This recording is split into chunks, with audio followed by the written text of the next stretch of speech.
There we go. We are live. Hello, everybody, and hello from Hawaii. Okay, it's Yeah, great Jim, what's up? You got the Hawaiian shirt on. Aloha. Aloha, mate. Aloha. Yeah.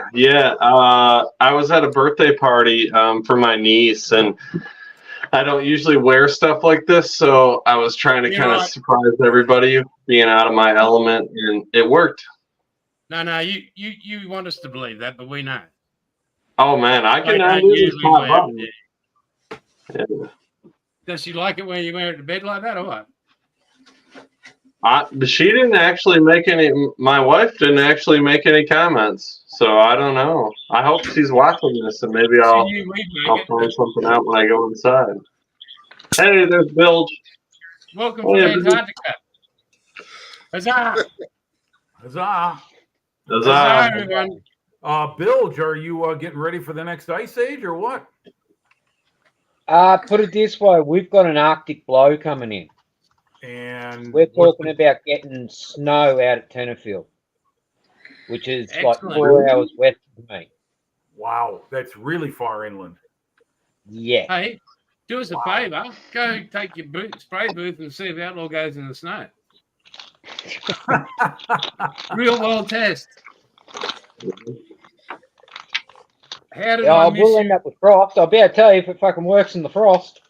Yeah. Right.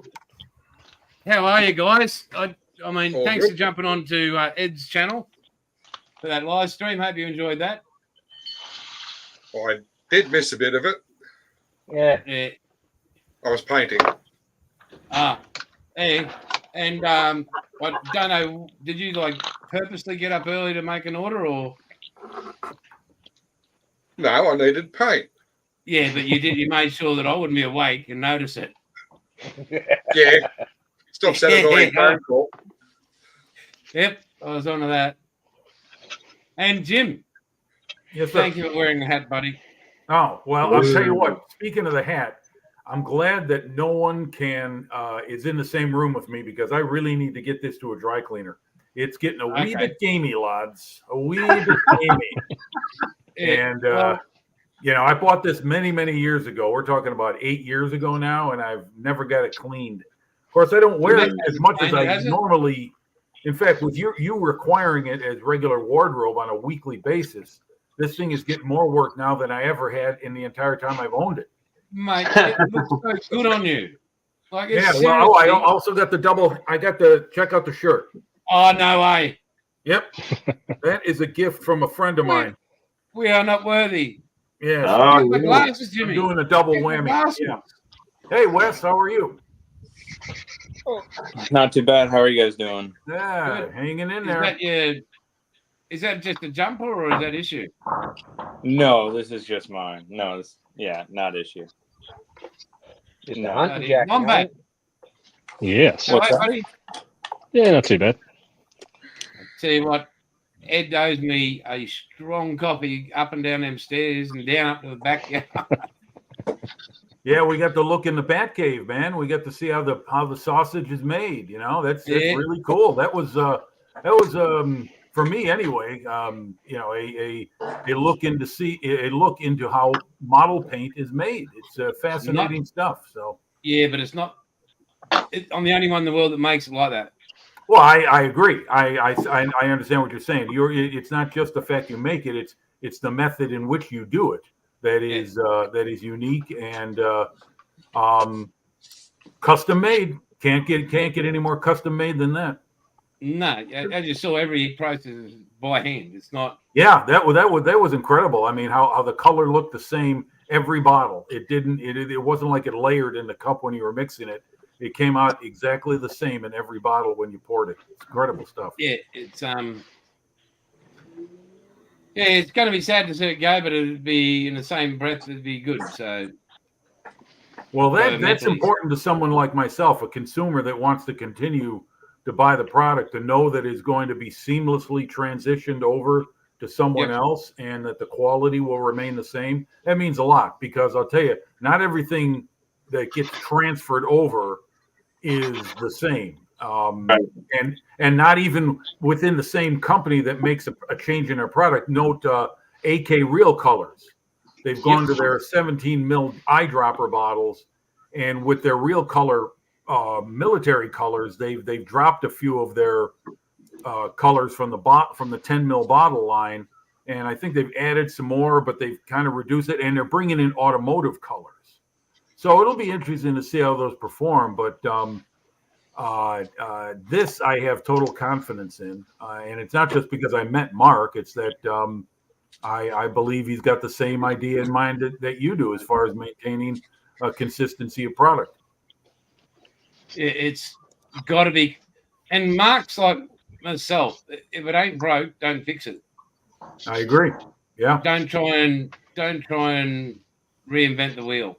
Well, I'll tell you what, it's interesting. I was just remembering it's been almost 40 years now. If anyone here remembers, us Americans, when Coke changed over to what they called the new Coke in 1985, and they got such a blowback from that within the same calendar year, Coca-Cola reintroduced the old recipe, which had been around for, I mean, how many, 60, 70 years at that time, I think it was? That was 1985, so I don't know when Coca-Cola originally came into being, but that there's an example of messing with something that's not broken. Yeah. Oh, it's scuttlebutt to actually take the Coke out of it.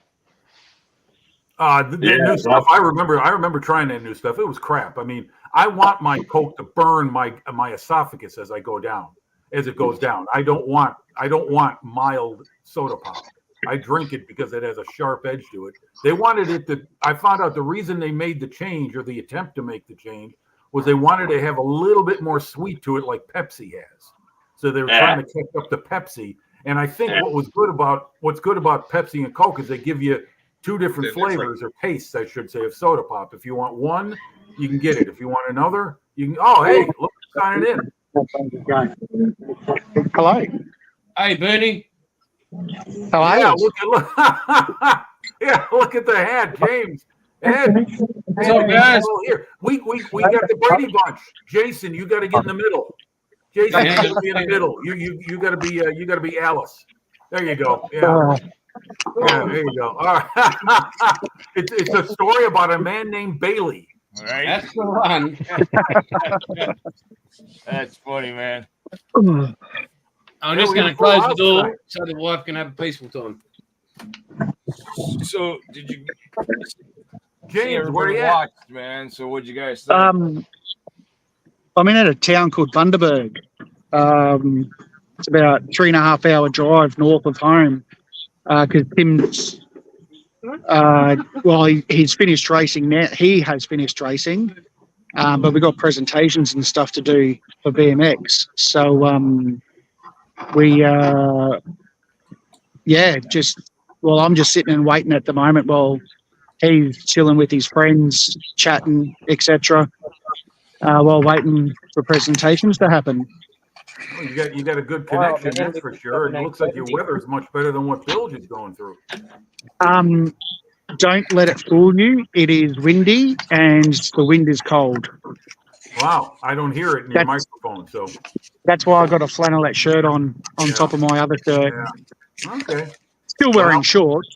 But... You're just a bitch. Harden up. So yeah. Harden up is what I say. I'm sure Bundy's got Anthony Jones has joined us from China. Hello, Anthony. Glad you're here. Hello. Yeah. Yeah. James just messaged me with some results, and you bloody awesome, mate. Yeah, he blitzed it, which is great. Now it's time to rest for the next few days before. So we drive home this afternoon. He'll be back at school tomorrow and the next 3 days, and then on Thursday we'll be then driving to Mackay for him to race in Mackay for the weekend. Okay. Which is a 10-hour drive. Well, Ed, I thought your presentation was excellent. I watched it start to finish, and nice work, both of you guys. Thank you.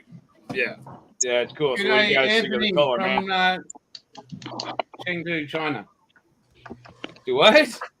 we've got somebody from China watching. Yeah, Anthony Jones. He tuned in last week. Yep. Nice. Anyway, back to you. Sorry, Ed. No, you guys. So, what do you guys think about the color, man? Nice. Nice. Yeah. Good. It's I honestly thought you guys were going to introduce that pink primer when you said you had something special at the end. I thought it was going to be that. I'm not disappointed. I'm just saying I thought it was that one, but I do like the color. I do like the color very much. That's not special. I mean, it is, but this is like I've never had something like this for Jason to do this for me, and it's only exclusive to the hobby shop. That's it. Yeah, it's badass. Nice. Yeah. The color is just phenomenal. And while we're celebrating victories, people, I wonder if you can see that. Look at that. No, I can't. Oh, that's your golf day yesterday? Go big screen. Jason, go big screen. Yeah, you have to go big screen, Jason. How many strokes he had yesterday? Or he got out of bed. That's great, but how was the golf game? Yeah. Okay. Look at that. Winner. Is that for the first hole? Yeah, you prick. Yeah. I better beat not be some- 98 other people. and it was just closest to me. Oh, there we go. And I got closest to the hole as well. That's what And she no, said. it wasn't in the men's Given how bar. many kids you got, that's understandable. It's just absolutely destroyed my handicap.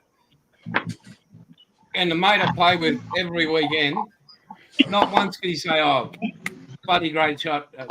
Nah, because usually he beats me every weekend. He arsehole. Like, the closest to the pin was that far from 155 metres away. And he says, "Geez, that must have hit something on the way there, didn't it?" Fuck. Hey. You had a good game. I mean, it was a great game. How many holes? Wesley. 18. 18. Okay. All right. One round. All right. Sounds good. Wesley, That was the club champion. are you using your phone? You're using your phone, aren't you? Yeah, I'm using my phone. All right, I gotta grab the computer, guys. My wife just sent me something that's could be life changing for all of us. What's that about? Okay. Oh, Trump is fine. Trump got shot. Okay. it was a mosquito bite. Yeah, right. Yeah, he's fine. Okay, good. So yeah, I was like, oh my god, when I heard it too. My buddy sent it to me earlier. He got shot at the rally. Oh, that's going to be annoying. Yeah, I wasn't trying to head this down a political path. I just saw the text come through. Yeah, no. It was. I was like, holy crap, man! What a way of, spreading COVID was one thing, but now trying to get Trump shot. I mean, seriously. Yeah. I thought the big news was your wife has finally said you got approval for your surgery. But obviously not, because Will was looking a bit worried there. Yeah, she's not a fan of the decreasing surgery, so I've got to stick with what I got. It's a burden that I have to bear. Decreasing? Mate, Yeah, decreasing. exactly. Speaking of surgery, I may be increasing the surgery population soon. Uh-oh. Can you What's see going that? on? That? You see the stitch line? I don't know. It Yeah. might not be. Yeah. Anyway, that's my broken elbow from last year. And I went to see my orthopedic doctor on Thursday to see what it was like 13 months after. And I said, if I get the metal plate that's in there, there's a plate and some screws holding it all together. It's been there over a year. And he says, we can take them out. Your extension won't be anywhere near what your right arm is, but you won't have that big block in there. And this feels like a club. I mean, I don't know. I could be like some James Bond villain with this metal elbow of mine and go knock somebody's head off, because this thing's nothing but a block. So I might just get this thing removed. I'm leaning toward that, because when I'm on my elbow, whether I'm on my bike or doing something else, this feels like I got a block in my arm. So I think I am going to get it removed. So there'll be another surgery to increase the population there, Jim. So what have we man. learned from all this, folks? What have we learned? Vigorous masturbation is not your friend. Right? Well, I'll tell you It what. slipped off and hit the wall. This was as a result of a bicycle accident, and Bicycle? yeah. Well, Everybody? I'll, Bicycle? yeah. I'll tell you what. Had I not been wearing my helmet, Helmet? the coconut would have been split because part of my fall was elbow, shoulder, head. Ooh, So, that ain't good. and when I say ground, I mean pavement. I'm not It's trying to better than brag. This me. was I wouldn't be sitting here right now had I not been wearing that helmet. So Head. I can show you. I know that's where I was going, Jason. So, Head. As far as you, the surgery, I'm getting as well too. Is I don't know. I've got a machine in my back and 2 rods up and down each side of my spine, and now A stimulator. yeah, it's a joke.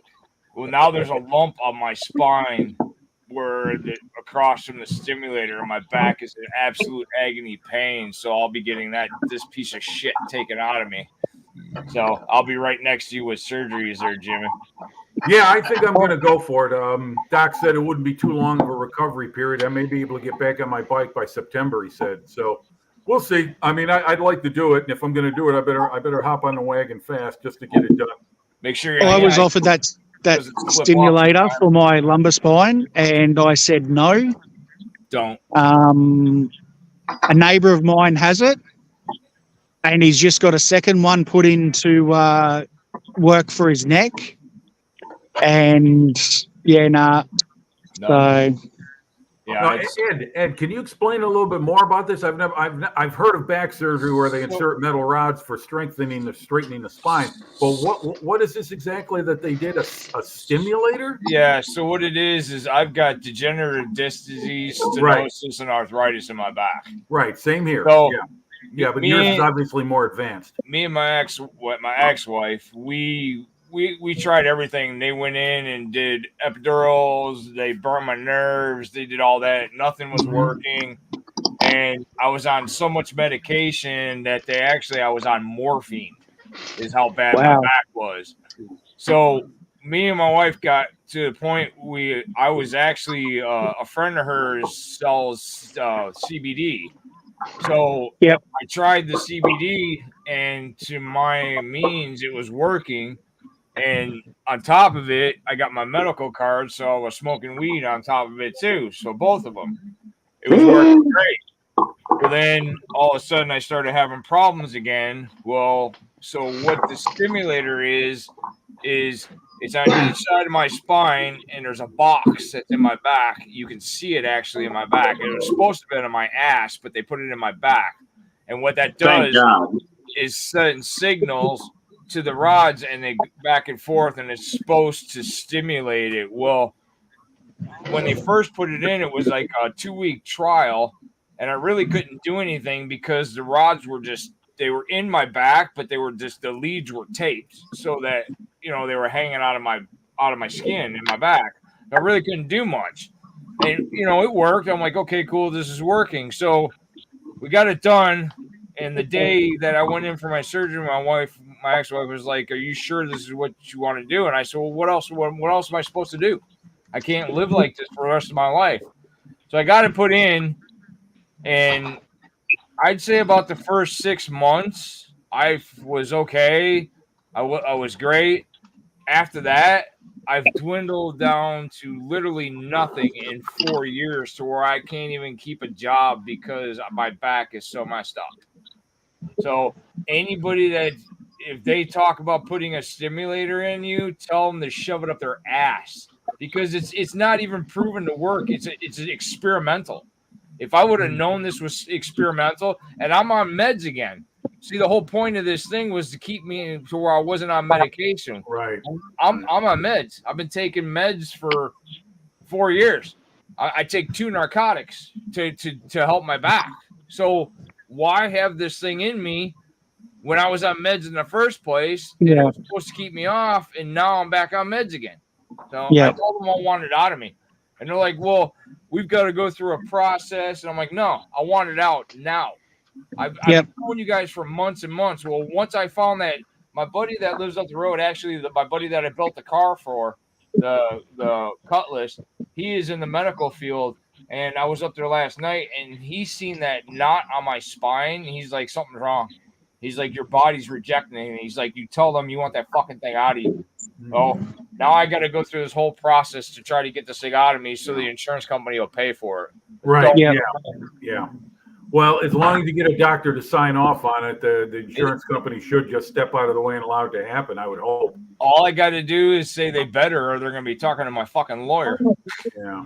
I'm sorry to hear that, man. It's pop endone like Tic Tacs. Do what? I used to pop endone like Tic Tacs. Yeah. Slight bulge L3, bulge L4, herniated disc L5 S1. Yeah, that's the full range there, Bilge. Yeah, no kidding. Right? Yeah. Well, anyway, I wish you well, Ed. This is just uncomfortable. It's not excruciating pain. So I'm fortunate in that extent. I mean, I'm going to have arthritis in here for the rest of my life, but that makes it a perfect score. Yeah. Arthritis in the shoulder, elbow, knee, and back on the left side. And all I need is my ankle. That's the next one. So, welcome to getting old. James has actually seen the tumours in my right leg when my right knee looks like a bowling ball. So what's everybody working on, man? What are you guys all working on? Well, let's get back to modeling. Stop. You boys are lucky. We've had the medical hour. Hold on. Wait.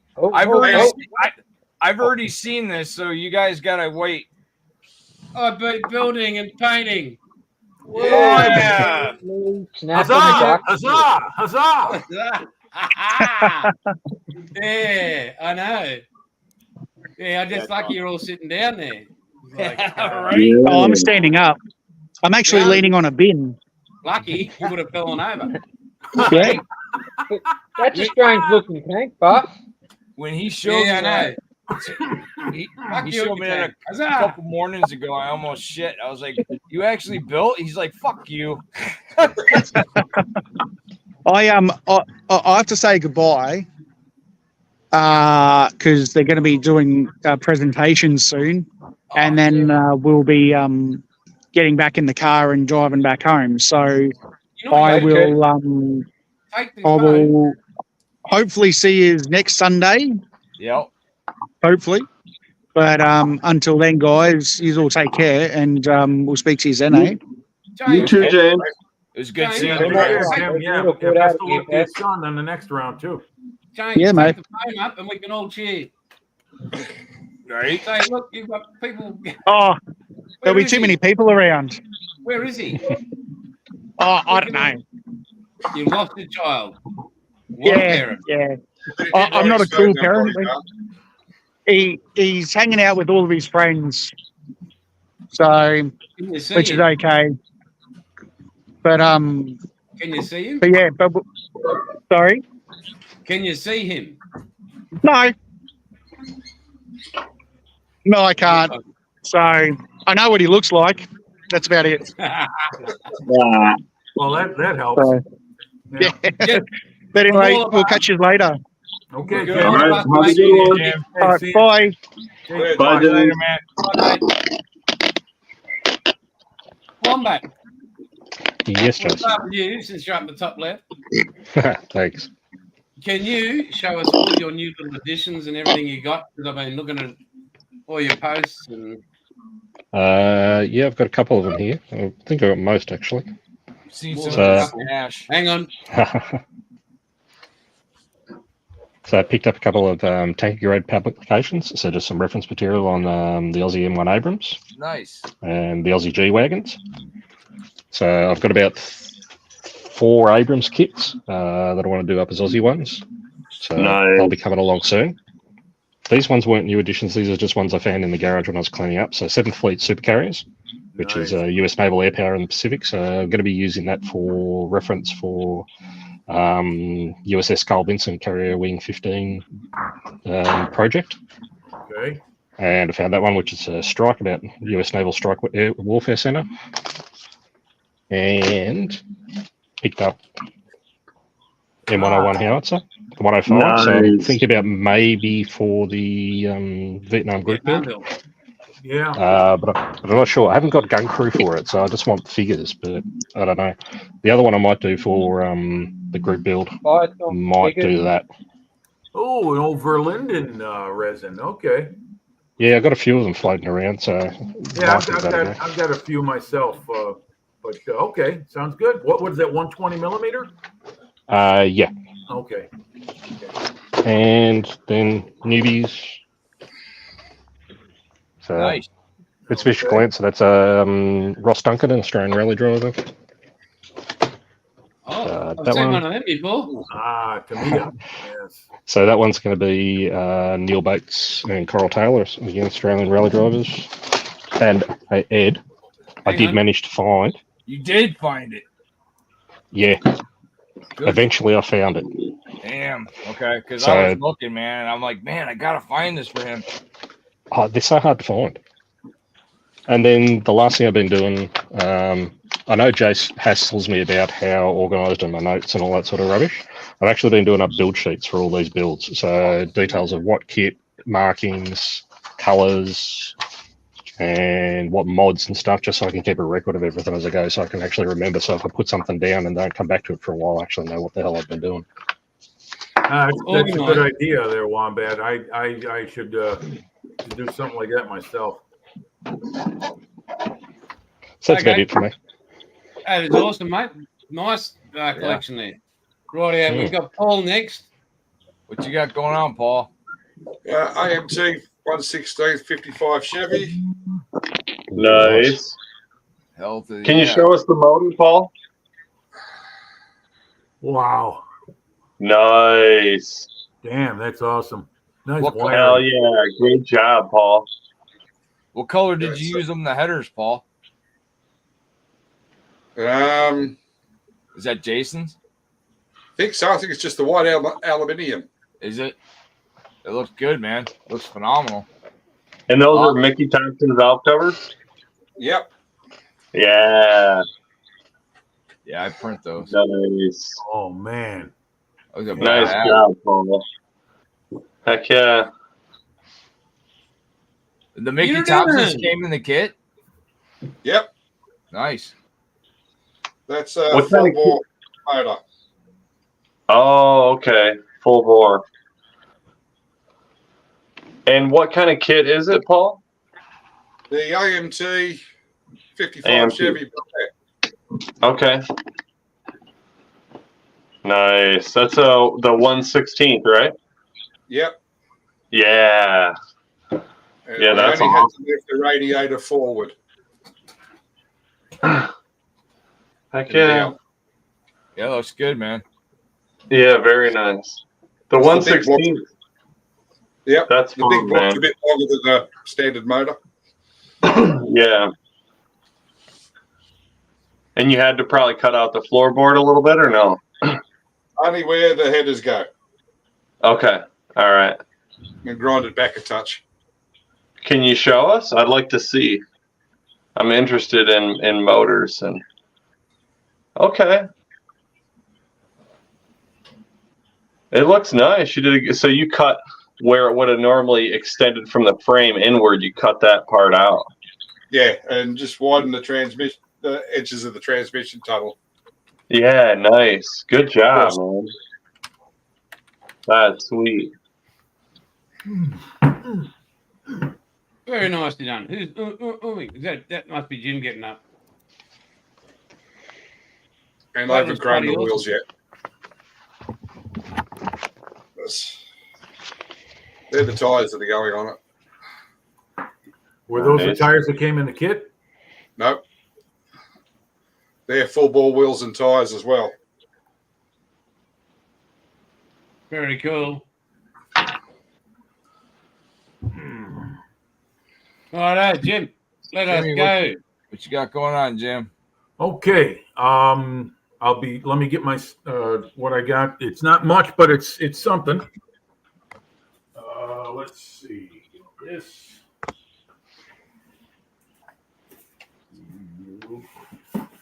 Okay. All righty, guys.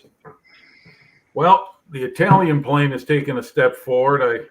I finished it as far as the paint goes. I'm done with the scheme. And very cool. Added some of the decals. Unfortunately, the decals that would make this the personal plane that it's supposed to represent of this very famous Italian pilot, they came from another decal sheet that was contaminated by moisture, apparently, because they shatter when they go in the water. And it's only a few markings. So what I'm going to do with this is I'm going to assemble it and finish it. And I'm going to, in the meantime, start looking around for 140A scale decals for Regia Aeronautica aircraft, which is not very popular. There's a couple of websites a friend of mine suggested that I look for.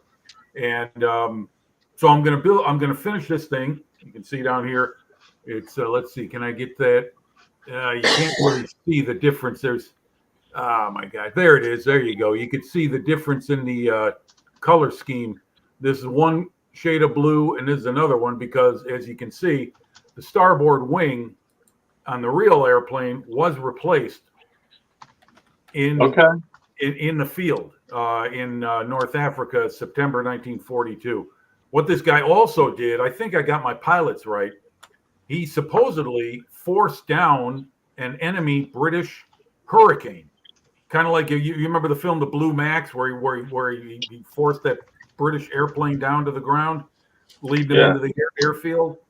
Well, apparently that's what this pilot did. I have to check my sources to make sure it's the same guy, but that was one of the accomplishments of this pilot. The other stuff I've been doing is just some extra equipment. And these are obviously fuel barrels, and these are jerry cans and little oil cans that I got from a mini art set. And I've just been assembling them. And what I want to do is paint them in glazed shades of color to maintain the highlights. You see why they're so light colored is they're black with white in certain areas. Kind of like what I do with my figure painting. Looks good, man. The undercoat, and then go with thin coats of water-based acrylics like Vallejo and AK. And I weather the shit out of the barrels and stuff. This is all just experimental stuff. And I'll show you one more thing before I get back. I'll be right back. Just give me a moment. And here we go. Okay. So I've been working on the tracks for the Tiger. Haven't been doing any work on the Tiger itself. I kind of fell into a paralysis by analysis thing. There's a couple modelers out there on the internet that say the particular model I'm working on, the initial production Tiger, had this, that, or the other thing on certain areas of the outside of the vehicle. So now my mind's all messed up as to which way to go, because the kit says one thing, these guys are saying another. So I've got to make a decision on that. But I've been working on the Fruel track links. And this is why I spend $40 to $50 on a set of track links. Because when they come together, they are the real deal. Oh, yeah. You know, you need these for heavy German armor and Russian armor, like JS1 and JS2, T-34 tanks, Tigers, Panthers, hunting Tigers, hunting Panthers. You need these heavy tracks because they show the real weight. Whereas with plastic and even vinyl, you maybe can make them look that way. These will guarantee that they come out. And you can also put this stuff in burnishing fluid to darken these are white metal. This is real soft stuff, but put together, they're very painstaking, very, very time consuming, very, very laborious, but you can't argue with the results. Let's see. Can you see these? Probably not, but these are all individual track links. You got to drill them out. You got to drill out all the holes so the pins will fit in there. So there's a series of, let's see if I can hold that up there. There's a series of holes that go right there. One, two, three. And there's a metal pin, just like the real track. The real track links had a huge metal pin they would Right. drive into it. Well, Right. these Frool model molds are pretty old. They've been around a long time, and kind of like a model where you see flash on the outside of them because the molds are starting to show wear in the seams, so the plastic seeps through when they pour it. It's the same thing with this. You got to drill out all the holes where the pin would slide through. So it's a very laborious, very, very, very painstaking process. But just Thursday night, I spent about an hour and a half drilling out the remainder of the track links for this one side. I still got the other side to do. But I want to get back to work on building the damn thing because, I mean, shit, I want to get on with it. I want to build it because I got a shitload more stuff to do. And that's me, man. I collect models at one speed and I build at another. But I'm going to show you what I'm going to build after the Italian plane. I've shown this before, so this is nothing new. Nice. Sweet. Get it back. Hold on. Let me get back a little bit farther. There you go. That's it. Got that from the Model for Heroes auction last March. I overpaid for this ridiculously, but it was one of those things that I just wanted to have, and so I got it, and I love it. And I'm looking forward to building this thing. And I've looked it over. It's an awesome kit. This is really, really worth the money. Cool. So I'm done, Jason. On to the next one. Well, what do you got going on, Jimmy Jr.? Me? Yeah. Well, yeah, you. So I was working on this. You're far more attractive than your father. So I was working on this 66 F100, and I got everything done. I just got to paint the body and then put a. Hang on, mate. Far away. I got almost everything done. I painted like the hood and stuff like that, all the panels. I haven't done the cab yet, and I have to put a clear coat on the on this. I went with try to find the best thing at the hobby shop. It's some Testers spray enamel clear. So I'm gonna try that out, see how it works. But I've got everything but that last or the coat on the cab itself clear. I got the chassis all done, and then since I have to paint outside for the time being, my dad sent me this Skyline. So I just busted that open, and I'm very, very I'm in the beginning processes of putting that together. Only I got the motor, the block, and the transmission pieces so far. So tomorrow I'm gonna finish the Ford and then really get going on this this GTR. I have the color for it. I went with this Tamiya. The hobby shop here, it's not as good as the one back home where my dad's at. So I went with like what I thought was going to be the best, and it is a deep metallic blue. It's Tamiya. Thought that'd be nice, but it's a pretty nice blue. Just until I got to use the cans just until I get a booth and an airbrush. So yep, that's about all I've got going right now. Awesome, mate. Awesome. Who we got? Bilge. But 3/8 of F-all because my Hilux decided to go poopy in its trousers. And yeah, I put it this way: I shot it off before she threw a leg out of bed. So, salvageable, I think. But that's a bit complex view, isn't it? Hey. Well, it's for my granddaughter. So, but that's what it's supposed to look like. And this is what I'm up to. Oh shit. Okay. Nice. Cool. That's all wood? Yep. That's cool, man. Yeah. So instead of having, like, if you look closely at the box art, you can see it's just like you slap it together and blah, blah, blah. Well, no, Right. I'm not slapping it together. I've actually shaped the tail and everything, so it's actually got shape to it. Done the same with the lower wing. Haven't started on the upper wing. Bodies, everything's been shampooed, fitted, clamped, steamed. Everything you do to make timber do what you want it to do. And then I've had to put some fillers in the bottom, in these bottom corners, through the gaps.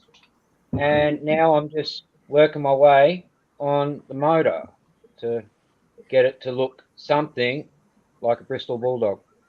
Yeah, that's cool. So that's what I'm playing Very with good, at the mate. moment. Very good. Bill, did you say your Hilux shit the bed? Is that what you're getting at? Yeah. The world's coming to an end. Yeah, I'm not far mate, behind. About a week ago, I was driving down the road and I started hearing a clicking noise, and I was like, "It sounds like plastic." I thought maybe one of my mud flaps was hitting my tire, and so I was just so pissed off because I just got this truck. So I ripped out all the plastic within the wheel wells. And then I start driving again, and it's still going. I'm like, what the hell? I pull over on the side of the road, and I'm like, so I'm on the highway. I'm like, man, this seems weird. I don't know what it is. I was like, all right, let's try one more time. And on the last one, it was like clicking real loud. My diff is done. Crap. I thought it might have been a wheelchair you didn't notice you hit. Yeah. No, well, I was going to say one of our classic tricks at work is because we get the big, wide, thick zip ties for making bodgy repairs to get back and shit like that. Around the drive shaft. You slide under your mate's car and you put it on their tail shaft. And as they drive down the road, slap, slap, slap, slap, slap, slap under the car. And yeah, we've done that a few times. What do you drive, Junior? What's your vehicle that was making your noise? It's a Nissan Titan. Okay. What would that be in Australia? That's a full-size Nissan truck. A Navara, yeah. Bigger than a Navara. Is that is Titan the next one up or next one under the Tundra? Tundra is Toyota. Yeah, Tundra's Toyota. Same idea. Like. Oh, I'm sorry. Okay, yeah, so, okay. Like how Ford has like F-150s and then like the Ranger, stuff like that. Nissan has the Frontier and the Titan. So the Titan's their full size. It's a decently sized truck. It's got a 5.6 in it, and it's really nice. It's a 2011, but it's got heated mirrors and heated leather seats. It's super nice. But luck of the draw. Like my dad, he said that he'd never he's been a mechanic for his entire life and had never seen something happen like that exact thing with a diff happen. Like what are the odds that it happens to me?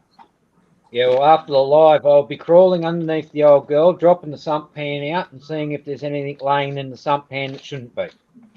Hopefully. Yeah, one of those terrible knocking jokes. It sounded like she was going to throw a leg out of bed, eh? So it was just like, as soon as I put my foot on the clutch, the engine just died. So I was like, roll to the side of the road. Ring work. I'm not coming in. Hollow Lane for a fall with unknown injuries. So, knock. Yeah. Who's there? Cylinder number 4. Yeah, most likely. It's usually always fucking number 4 that lets go, eh? Yeah. So who's having an injury? Who's radio? Somebody's having an injury? I got my scanner. I had it up too loud, man. All right, what have you been doing, mate? No, you're up, bud. Yeah, you're up. Oh, you already know what I do. Just freaking work. All right, so as everybody knows, I finished the Cutlass for my buddy, and I gave it to him yesterday, and he about broke down in tears. He was absolutely ecstatic. And the funny thing is, the color that I painted it, he told me that the car that they had was blue, and I didn't even know it. That's cool. Picked, yeah. So it was absolutely cool. He's been showing it off, and I've actually got some people that want me to build models for him after they've seen what I do. So as of now, I've got another one that I'm doing. This my really good friend, I'm building another one for a buddy of mine. So his dream car is a Shelby Cobra. And lo and behold, in my collection, which is part of my father's, is a Shelby Cobra. Ah, okay, the classic one. Okay. This is the first year that they made a Cobra. This is a 65. Yeah. I was gonna ask which Cobra was he talking about? Yeah, so this is the 1989 kit. So I'm gonna be 3D printing wheels and tires for it. I'm gonna be doing a lot of all. It's gonna be the same thing: Outlaw, Icky Sticky, and Bob's Hobby Shop, an RC brand. That's it, because that's all you need. You don't need anything else. So I've got some colors coming. I've got some emblems I'm going to be 3D printing for it too. But I've got the order. It could be over the sea right now. It should be and almost on its way into the States. I think yours has landed in Miami. Did it land? So as soon as it lands, I've got a couple colors in there. So what I'm going to do is they offered like, I think 7 colors is what they offered on the Shelby. So I picked out a couple. So what I'm going to do is this build, I'm going to do videos from start to finish on my YouTube channel. And I'm going to put the colors up and I'm going to let my viewers pick the color. And whatever one gets the most votes, that's what color I'm going to paint it. Cool. I did that and it was awesome. Yeah. So I it was super fun. I would like to do it with the color that is exclusive to Bob's Hobby Shop and RC, but GM is not going to look good on a Ford Cobra. So I'm going to, excuse me, I got a couple colors. So yeah, this one's going to be cool. I've got the wheels and tires already designed. So I'll be, like I said, I'm going to print those, and I've got some of the Cobra emblems I'm going to be putting on it too. So yeah, I can't wait to start this one, man. And it's gonna be cool, man. Hey Ed, what are you doing for the engine and the exhaust on that thing? What I'm actually gonna do is I'm going to be using our brand of the custom bend stainless steel exhaust, and I'm gonna make the side pipes out of them with our brand. So I'm not gonna use the ones out of the kits. So, no, I'm looking forward to seeing that because I've got the Revell 427 SC kit, and the exhaust on that is shit. Yeah.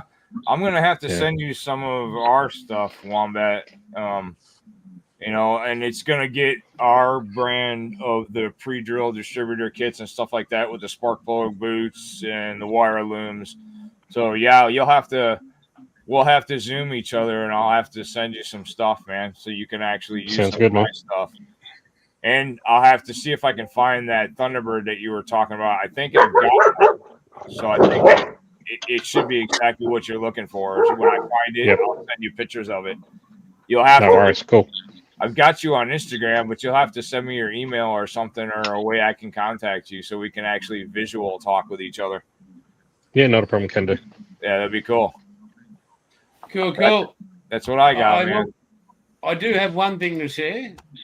Where am I? Sorry about that, guys. I fired at 36,000 feet. So yesterday I got back from golf and thinking, I was feeling good. And build, shush, it's a tank, yes. So a marketplace, just popped up. What? And I'm like, that can't be right. $50 for to me up with the die-cast chassis 148 Yag Panther. Nice. But it's been autographed by, hang on, where do I go? Hang on. That'll make a nice paperweight on your desk. By Jameer himself. So it's in gold paint, that signature. It's been hand autographed. These people live in Gladstone, and they're just doing renovations and all that sort of stuff. And they're getting rid of all these kits. And they said, I've only got this one at the moment. And I said, are you sure you only want $50? And they're like, oh, yeah, is that too much? I'm like, no. You got a steal on that one, buddy. Yeah, but all these kits they've got, all these Tamiya kits, all been autographed, and they're all still sealed. Damn. they went to That's Japan, cool. and they went to Tamiya or whatever, and yeah, every kit they bought was autographed by Mr. Tamiya himself there. Damn. I'm like, oh, my new friends. And my wife wasn't over the moon like I was, but yeah, so I was really stoked. I was like, wow, you know, like how good's that? And yes, it's a tank, Bilge, I know. Fuck off. But yeah, way to go, Bilge. Yeah, he didn't even say it. I just knew he was thinking it. But to pick up something like that, you know, I'm probably going to give him a bit more because I think that's the wrong thing to do. Just to say, hey, look, this is worth more. I know it's great to get a bargain, but why at the expense of somebody else? You know, like you say, hey, here's a bit more because I know for a fact they're worth a lot more. And I wouldn't. I would just buy some more kits from them. Is what I would do. No, but you're just a cunt. Anyway, so what we're going to do, and that's my excitement. Yeah, my excitement. We're going to go to Jimmy Senior. Okay.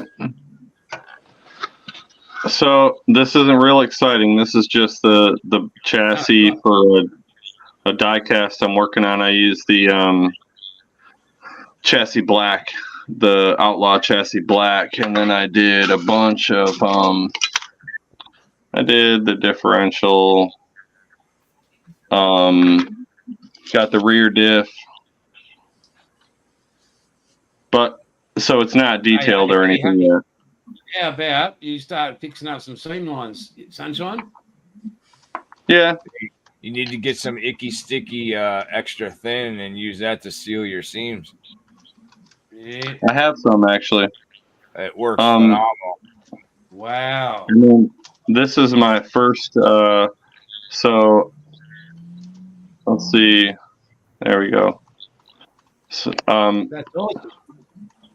This is my first attempt at resin 3D printing. This is a winch for a 4-wheel drive truck.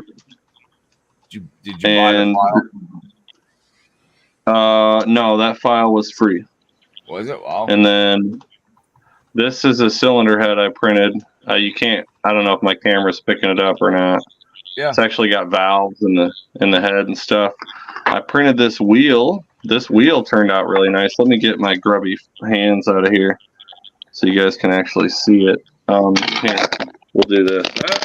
We got tragedy.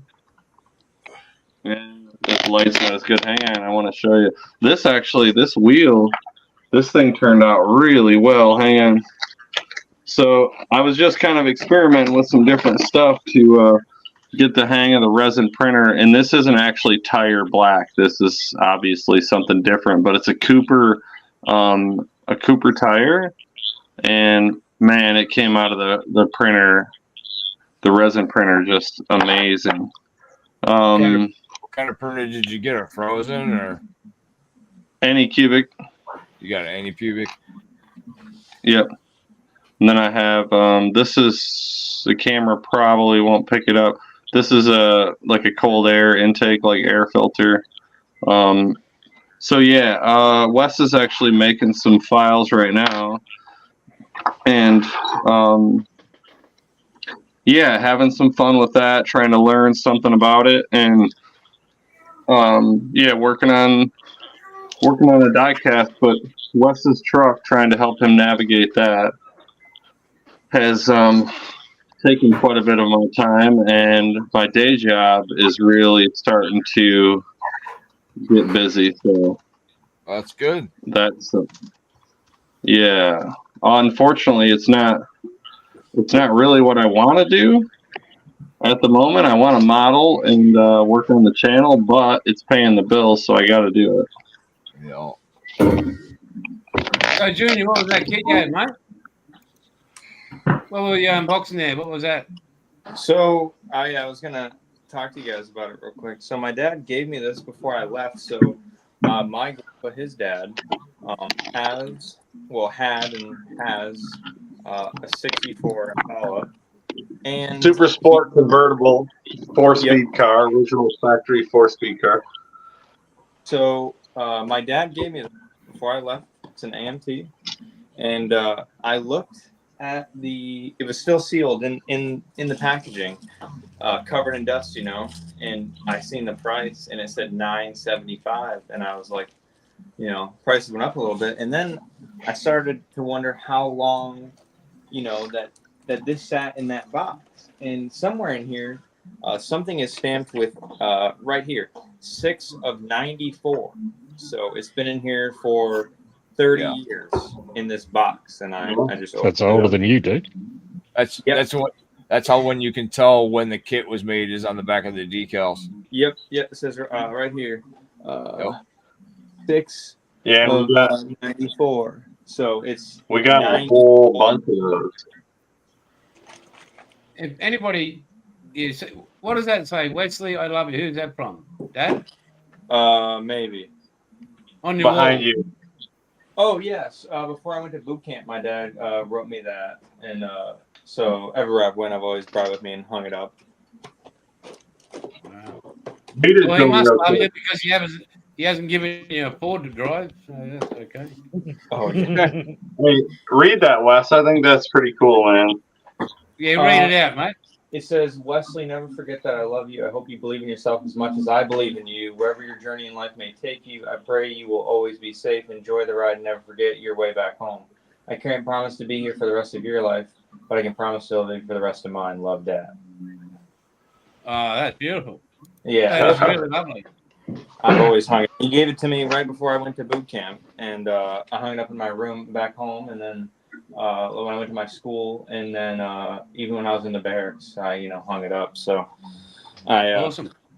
I'm lucky enough that my wife decorates like the whole house, and then I get this one room in the house to like do absolutely whatever I want with. So awesome.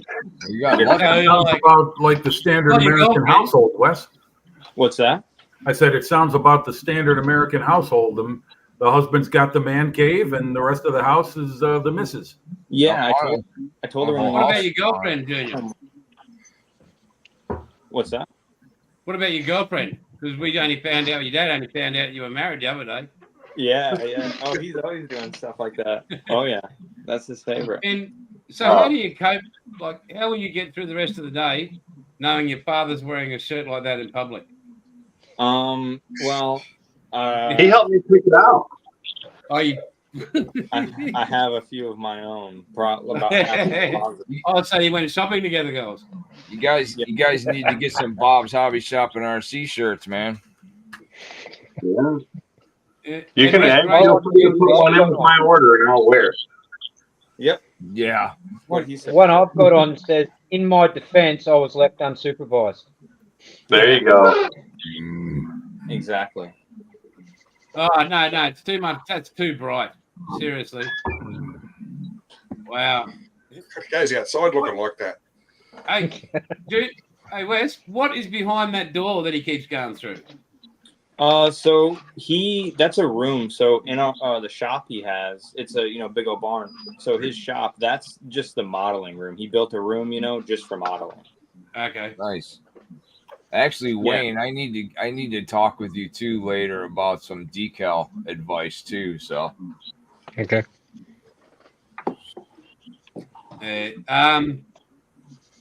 So this week is, well, I might get around to Paul's order sometime Friday. I don't know.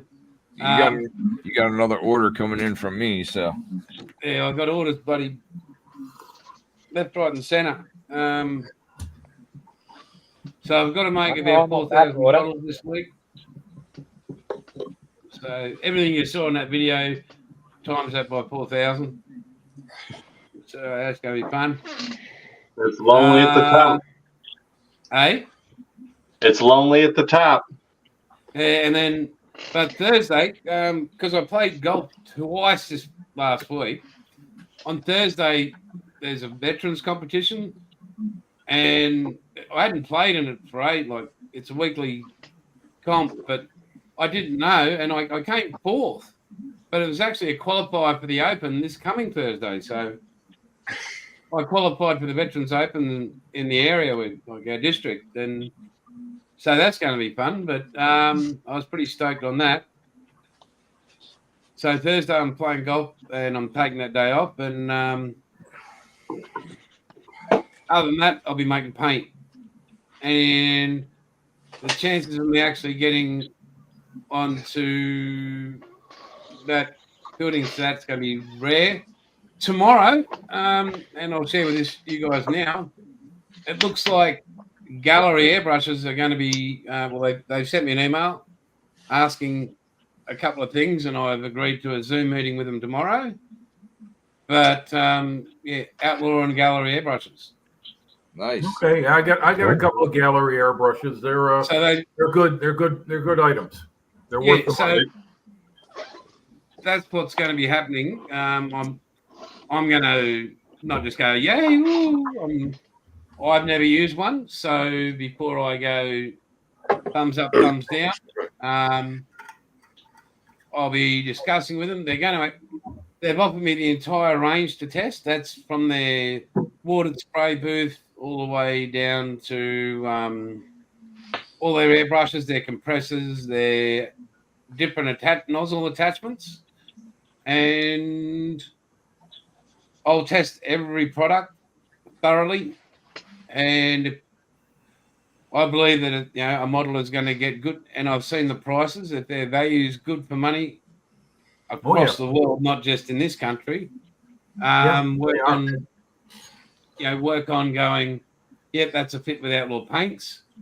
And yeah, so that's enough. I mean, yeah, so yeah, well, that's a good thing because I've seen you work.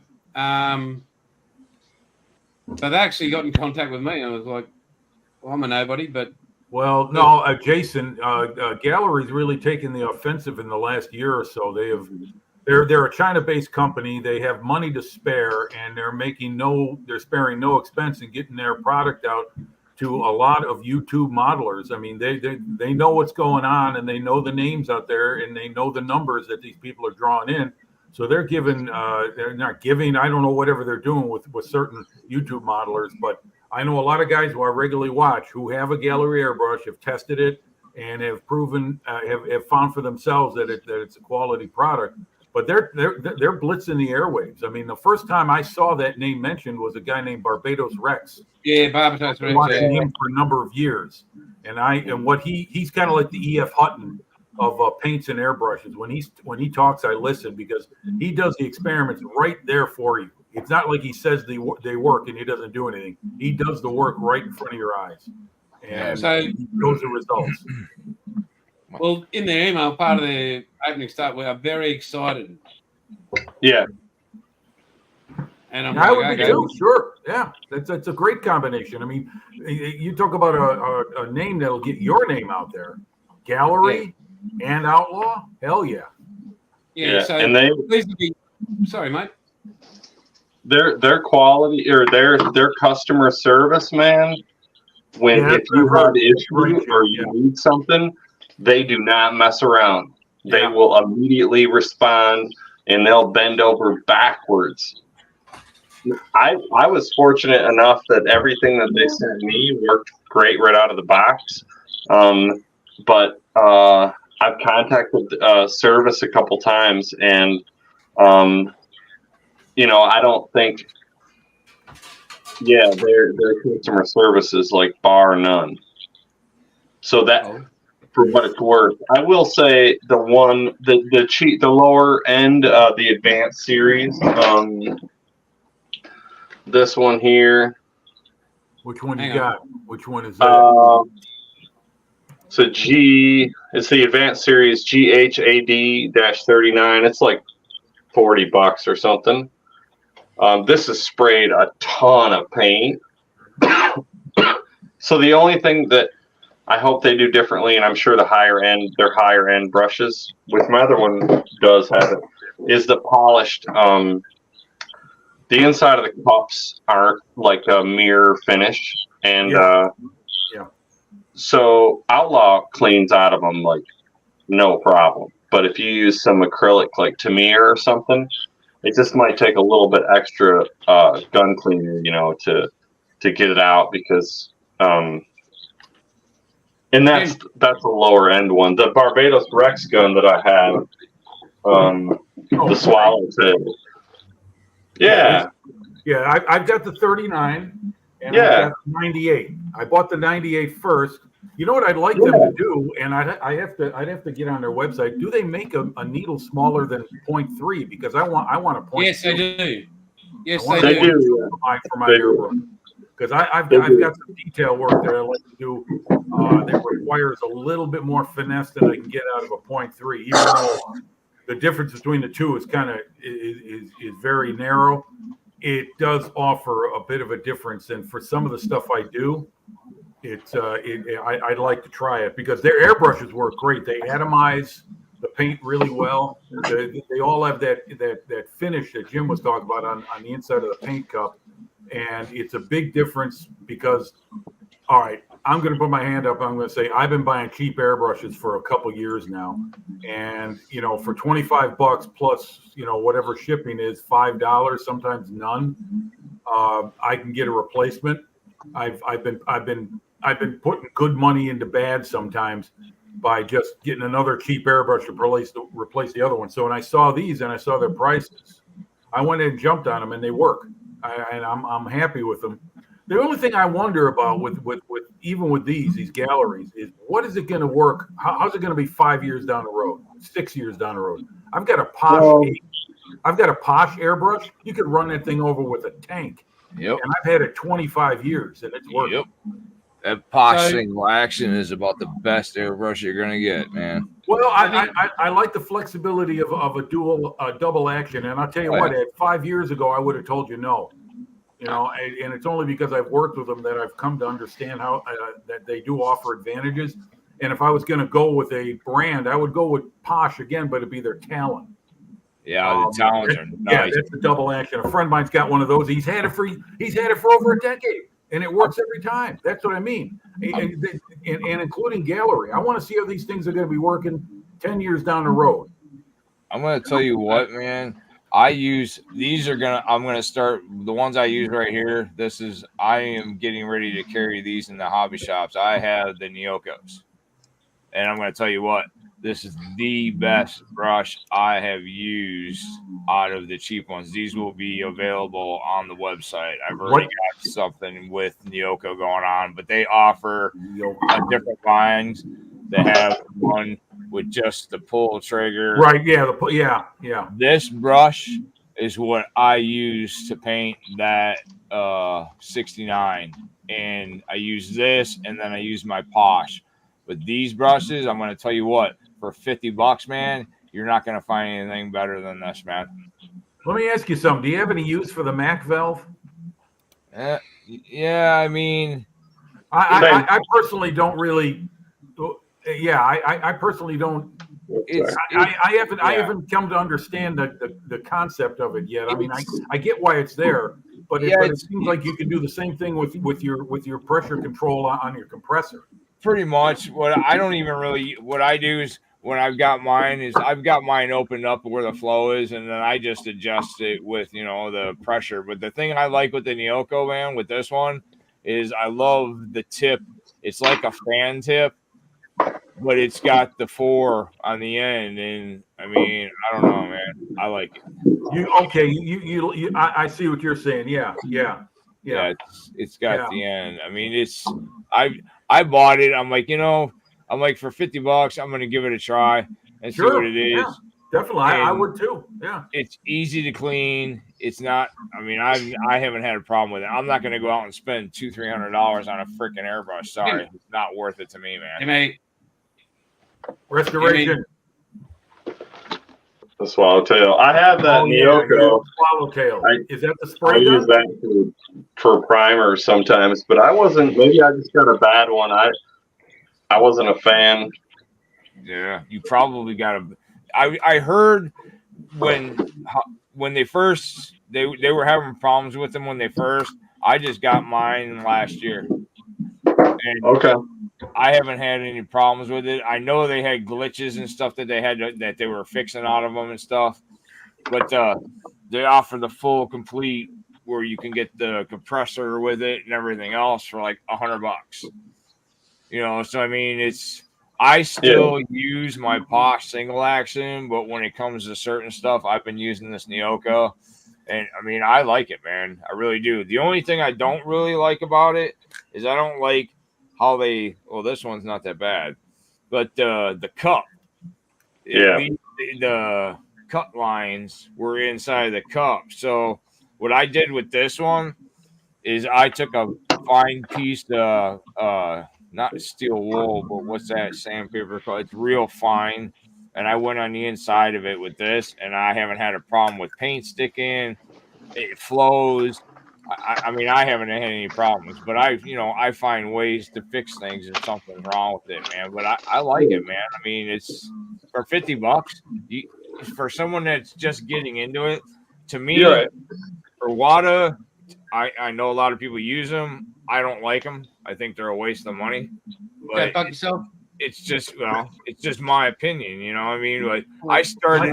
I think Iwata is meant for more like illustration stuff, like flat artwork. It's really fine, very fine-tuned material, and I don't know if modelers would really need one of those.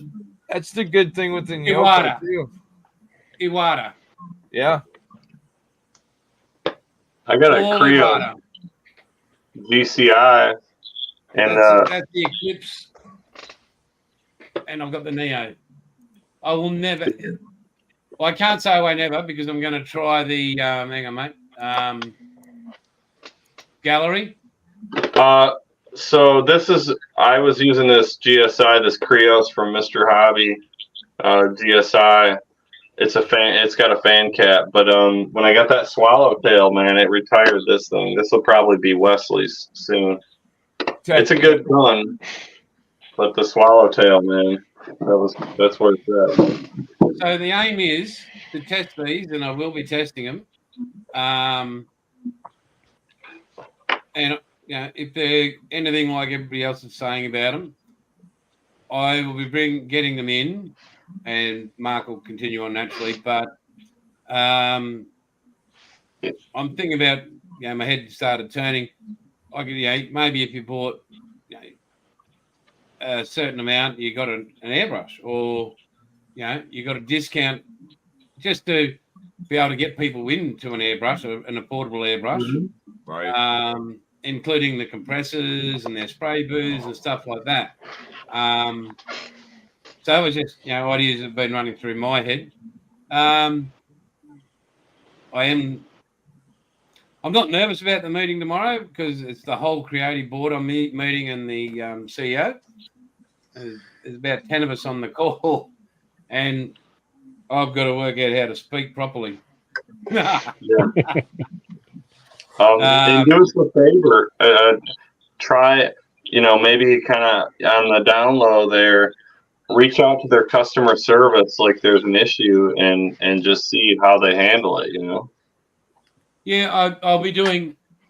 I've got a lot of questions written down already that I'm all point form.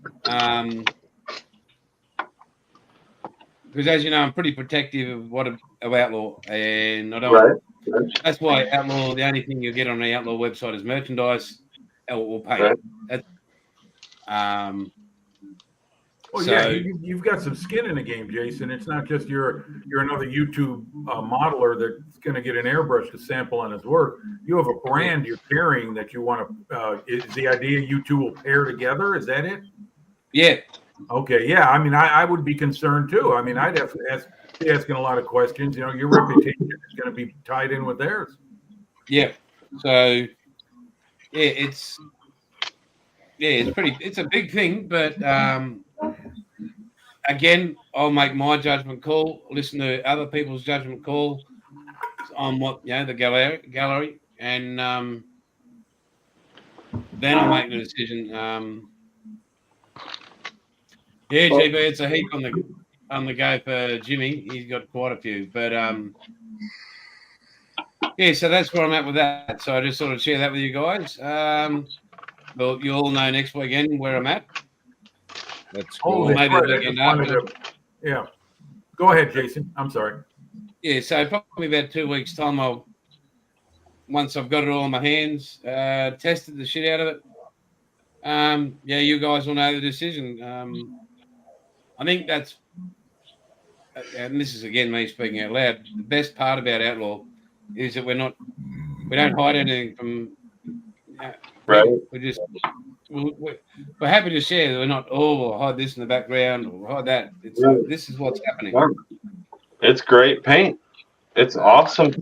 Yeah, I would say you've got an opportunity with that Lancaster, Jason. You can do some freehand camo work with the gallery, and you got your dark green, dark earth camo pattern that'll go on the top surfaces. There you go. Do it freehand and see how it works. Yeah, there'll be a few spoons being sprayed before that. I can tell you. Yeah, well, what the heck? What maybe you got a mule you can use, a scrap model you can try them on too. He's got a spare supernatural body there. Yeah, you got a spare tank too. Right now. Is that it? Spare tank, you'll be getting. Oh, it's the Lancaster. Okay, yeah. So why don't you do it live? Why don't you open the box and everything on your own without all of us, and maybe just review it live? And I know what I could do. I could stop time as well. See, I'm like Jason is doing. See, with the I've tried and with the Nyoko, like the airbrushes, I was trying to find something that people could get started with airbrushing and not spend a shitload of money, so they could try it. Yeah, and see.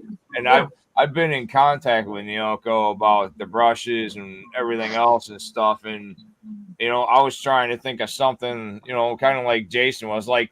I ran a special, man, 25% off. It ends tonight on my website. So anybody that's is a subscriber on my website, I offered 25% off, and I made some orders. But I want to try to get people started with an airbrush to where they don't have to spend a shitload of money. Is what I'm trying to do, like Jason is.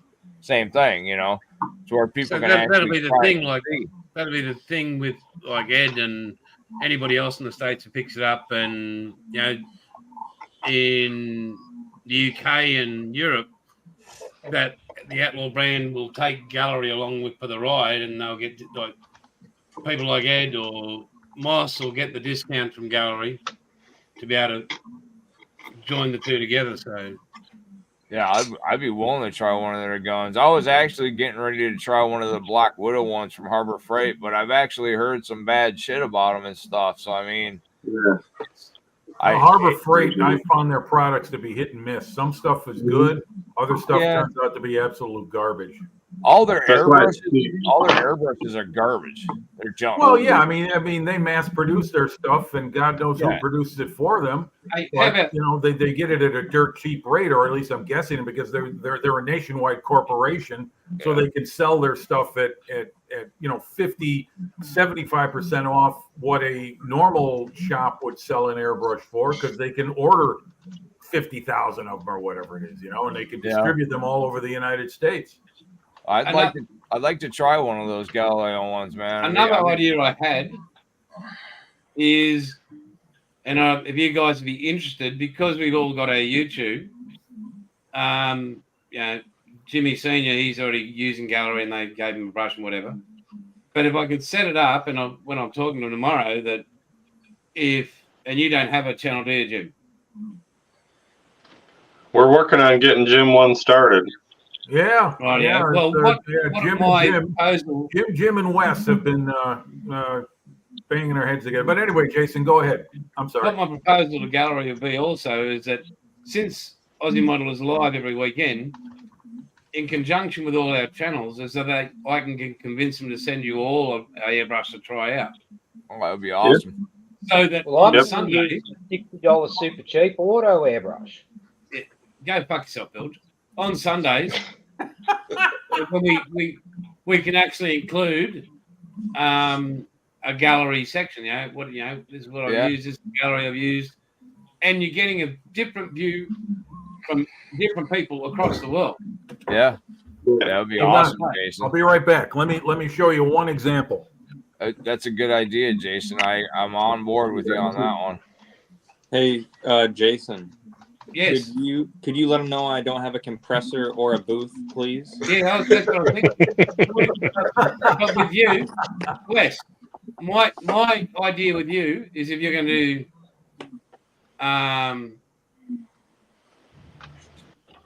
we got a challenge. Hey, Jason, look at your comments. We got a challenge from Jeffro.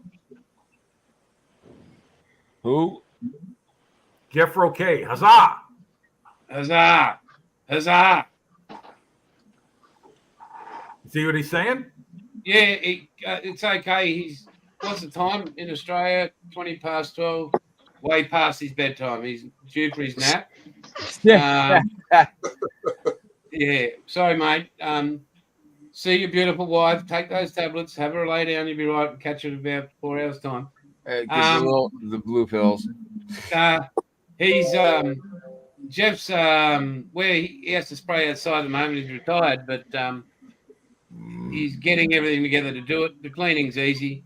When I go down there in October, I'll show him physically how to do it. Maybe it's much easier than I ever thought it would. When I got my first double action airbrush, I thought, I'm gonna have to take it apart every time, and I watched a few videos on it, and I've seen other modelers. No, you don't have to do that. If you are, then you're risking losing performance effectiveness on your airbrush because you're taking it apart, putting it back together, blah, blah, blah. You're wearing down the machining and you're creating excess labor that you really don't need to do. If you clean it properly and simply every time, you're not going to have any buildup of paint on the needle or in the chamber behind the where the trigger is or anything like that. I've come around to it because at first I was very hesitant to get a double action. You know how to solve that, man, is you buy outlaw paint. You don't have to worry about that shit. Right. Well, there's one, but not everyone's going to have outlaw paint. Everyone, people they will. By the time I get done, they will put through there. So it's but nonetheless, what Jeffro's saying is, you know what? I can recommend this to him. YouTube is your friend. Search it and you'll find it and you'll see how simple it is and what you do if you do need to deep clean it. Hey, it's Jason, you know what would be cool? Well, one thing, back to Junior. Have you got, if I can convince him, mate, will you start up a YouTube channel as a startup so people can see your modeling journey? Oh, absolutely, I would. That's really the only thing. Me and my dad talked about getting me a booth and stuff in the past, but it was the plan. And then, like I said, I was driving down the road and my differential became done. So, no, absolutely. I'd love to do that. I have to ask this. It's deep and meaningful. Has any stage in his life he said, buy that board? Nope. Well, if he ever does, mate, it's time for him to go to that special place where people look after him. Wesley, may I suggest one thing? I don't have the exact model number of it, but the spray booth I use cost about $50, and it does just everything I need. It's got a duct that goes out a window, kind of like a dryer duct. Right. It's got a fan motor in there. It's got a little turntable, lighting. The turntable's not motorized, but you don't need it to be. Very simple. You can get them in different widths. So if, say, you want to build like a 1/200 scale warship, they make one that can fit one of those in there. The one I have is about 13.5 inches wide, and it does exactly what I want to. You build mostly automobiles and trucks and things like that? Yeah. I not to say I won't ever do like, armor and stuff like that. You will. Well, even armor will fit in that, what I'm using. So I don't have the model number. What I can do is I can take a couple photos of it and send it to you, Jim. And we'll send it in that group chat. Right. Yes, sir. Yeah. Bingo. And I'll do that, and then you can look at it, and I'll look around. I might have the literature for it somewhere. I've had it for about 3 years now, and it's very simple to clean and maintain. It's a simple filter that goes in the back, you can buy a furnace filter at a hardware store, and you can cut it out the size, right, and slip it in there, and you just clean it out now and then with a little mini vac to make sure you keep all the dust and everything down to a minimum. Because ideally, it's supposed to take it all out, but you'd be surprised how much stays behind. So it's actually very, very simple. It's nothing that has to be done like every time you use it, you got to clean it. It's not like that at all. But it works great, and it's one of the best investments I've made, because before that I was using a cardboard box. I was spraying water with a plant sprayer on top of it before I started painting, and it was all just half-ass methods. Just like your father, a mechanic. You want to do the job right, you get the right tools. You don't just run around with shit and expect to get good results with it. Absolutely, and I've been using these, which wouldn't be so bad if I could do it inside, but I have to go down to my no, to me a paint is woo boy, that spray paint, that is super strong stuff, man. Yeah, so I gotta take it outside, and then even though I have I risk dust and well, not only that, it's also your own respiratory system. You don't want to be breathing that stuff in. Right. Take my advice. The guy who came very late to the game. I use a respirator now, and I tell people, and it's not just because I paint with lacquers. To me, acrylic, Vallejo, AK 3rd Gen, all that stuff has got some kind of fumes in there. They might be a little lower in content and concentration in the water-based acrylics, but they're still there. If you're breathing them in, you're breathing them in. And it's just the right thing to do to have a respirator and gloves too. I wear gloves. I see a lot of guys I've seen this one guy. He's married. He's got his wedding band on, right, and he's painting with his right hand, so his left hand's holding his model, and he's blasting pants. Like, is the wife watching? So the wedding band gets coated with paint. I mean, what the hell are you doing, man? Hey Jimmy, what's Wayne, right? Not Wayne. What's your son's name, Jim? Wesley. I've got, if you're looking for like colors and stuff, man, if you go on my website, dude, I've got a lot of the Model Masters that's discontinued spray cans. If there's like colors that you want on there, if you buy like more than one from me, man, I'll hook you up with a deal on some of them, man. Okay. So if you go on there and look and see what I got, and I'll take care of you, man. Sounds great. Yeah. Jason, can you put me on big screen for a moment? What's that? Can you put me on the big screen for a moment, please? Yeah, okay. Everybody, scare time. All right. Scare okay. Now we're talking about an example of what. Hey, Aussie Trekkie's in there. Hey, Scott. How's it going, buddy? What's up, buddy? Just wanted to say this is an example of what you can do with a gallery airbrush. Okay. Yeah. There's an example of what can be done, and this is the kind of stuff that I do primarily. It's the green was painted on top of the sand color, and you mix the paint right, you get the right pressure, bingo, you got it. Absolutely. It can be done. So there you go. There's an example of what a gallery airbrush can give you if you should we send practice. That's what it is. Practice. Should we send Scotty an email? Yeah. I'd love Wes to see his work. Scott, you got to get on. You available, buddy? Yeah. Scott, you need a publicity agent. That's what you need. You need to stop deleting your damn videos, man, because I went on there to go look and your videos were all gone. Oh, mate, you should see the weather job he's done on that bloody push truck and that. It's gone. He doesn't have his videos up anymore. Well, his older ones he deleted, but the newer stuff he's keeping them, right? No. The only one I seen is he's working on a new one, and that's it. All his ones for like the push truck and everything are gone. We need to, because man, he's takes it to heart, when trolls come in and crap on him or crap on what he's doing. But he is a genius. Like, that guy and his modeling skills are a whole nother level. He does good shit. You got it, man. And, he can also do a video. I'm sorry, Bill. Go ahead. Maybe more. Sorry. Say it again, Bilge. I was talking over you. No, you're right. It's nothing new. I've followed. Yeah, right. I know.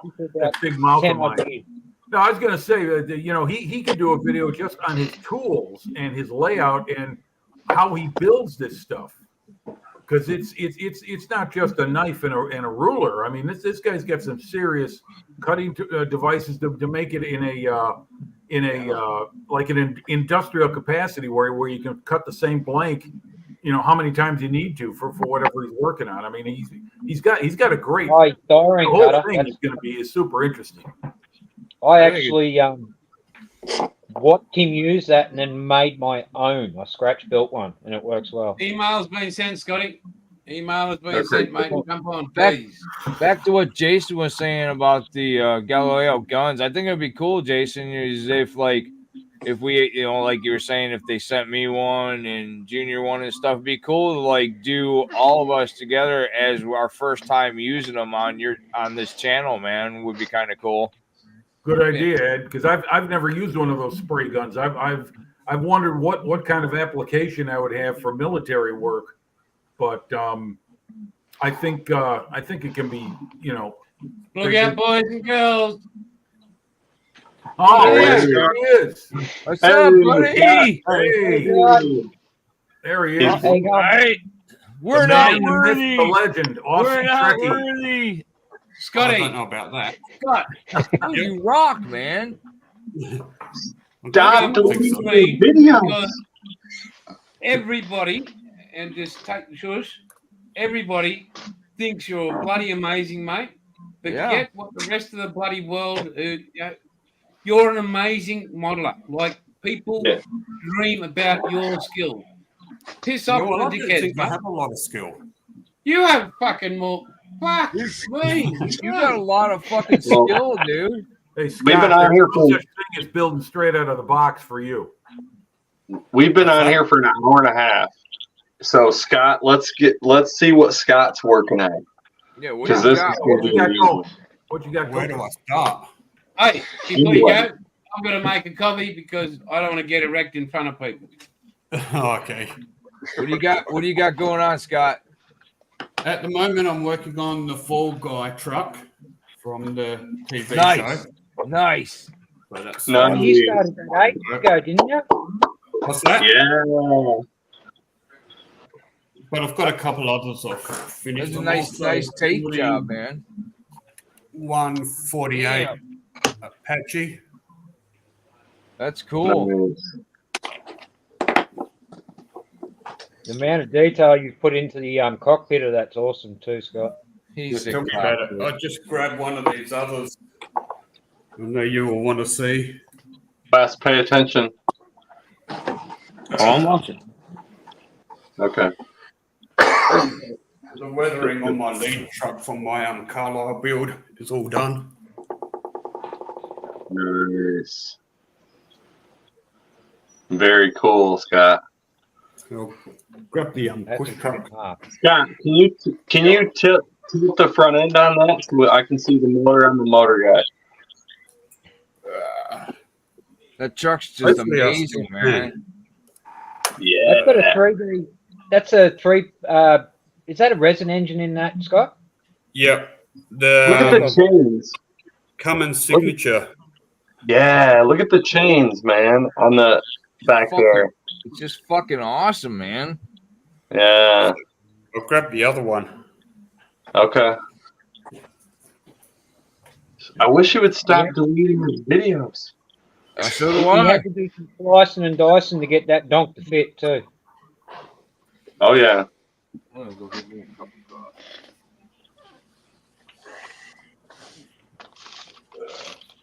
So that's the push truck all finished. Oh, nice. Yeah. And then What's powering that one, Scott? that's got a Detroit Series 60. Yeah, the Detroit 60. Hell yeah. And then I've got Nice. 2 trucks that I finished on yesterday as well. Oh. Yeah, Scott's a black finger too, by the way, at a truck depot.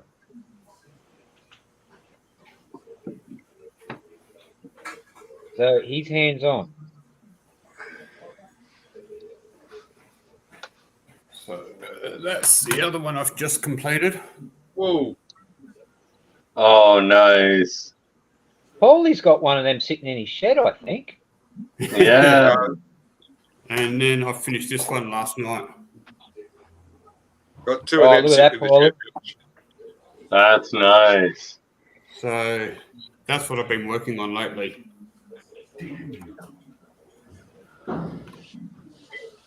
There's no hoies in the shed, Bill. Sorry. I thought you had one. No.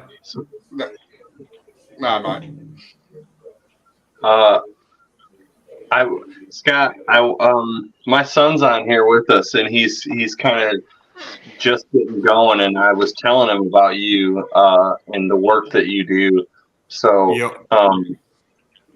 Unless anybody else objects, any work you want to show us, man, I would be excited to see.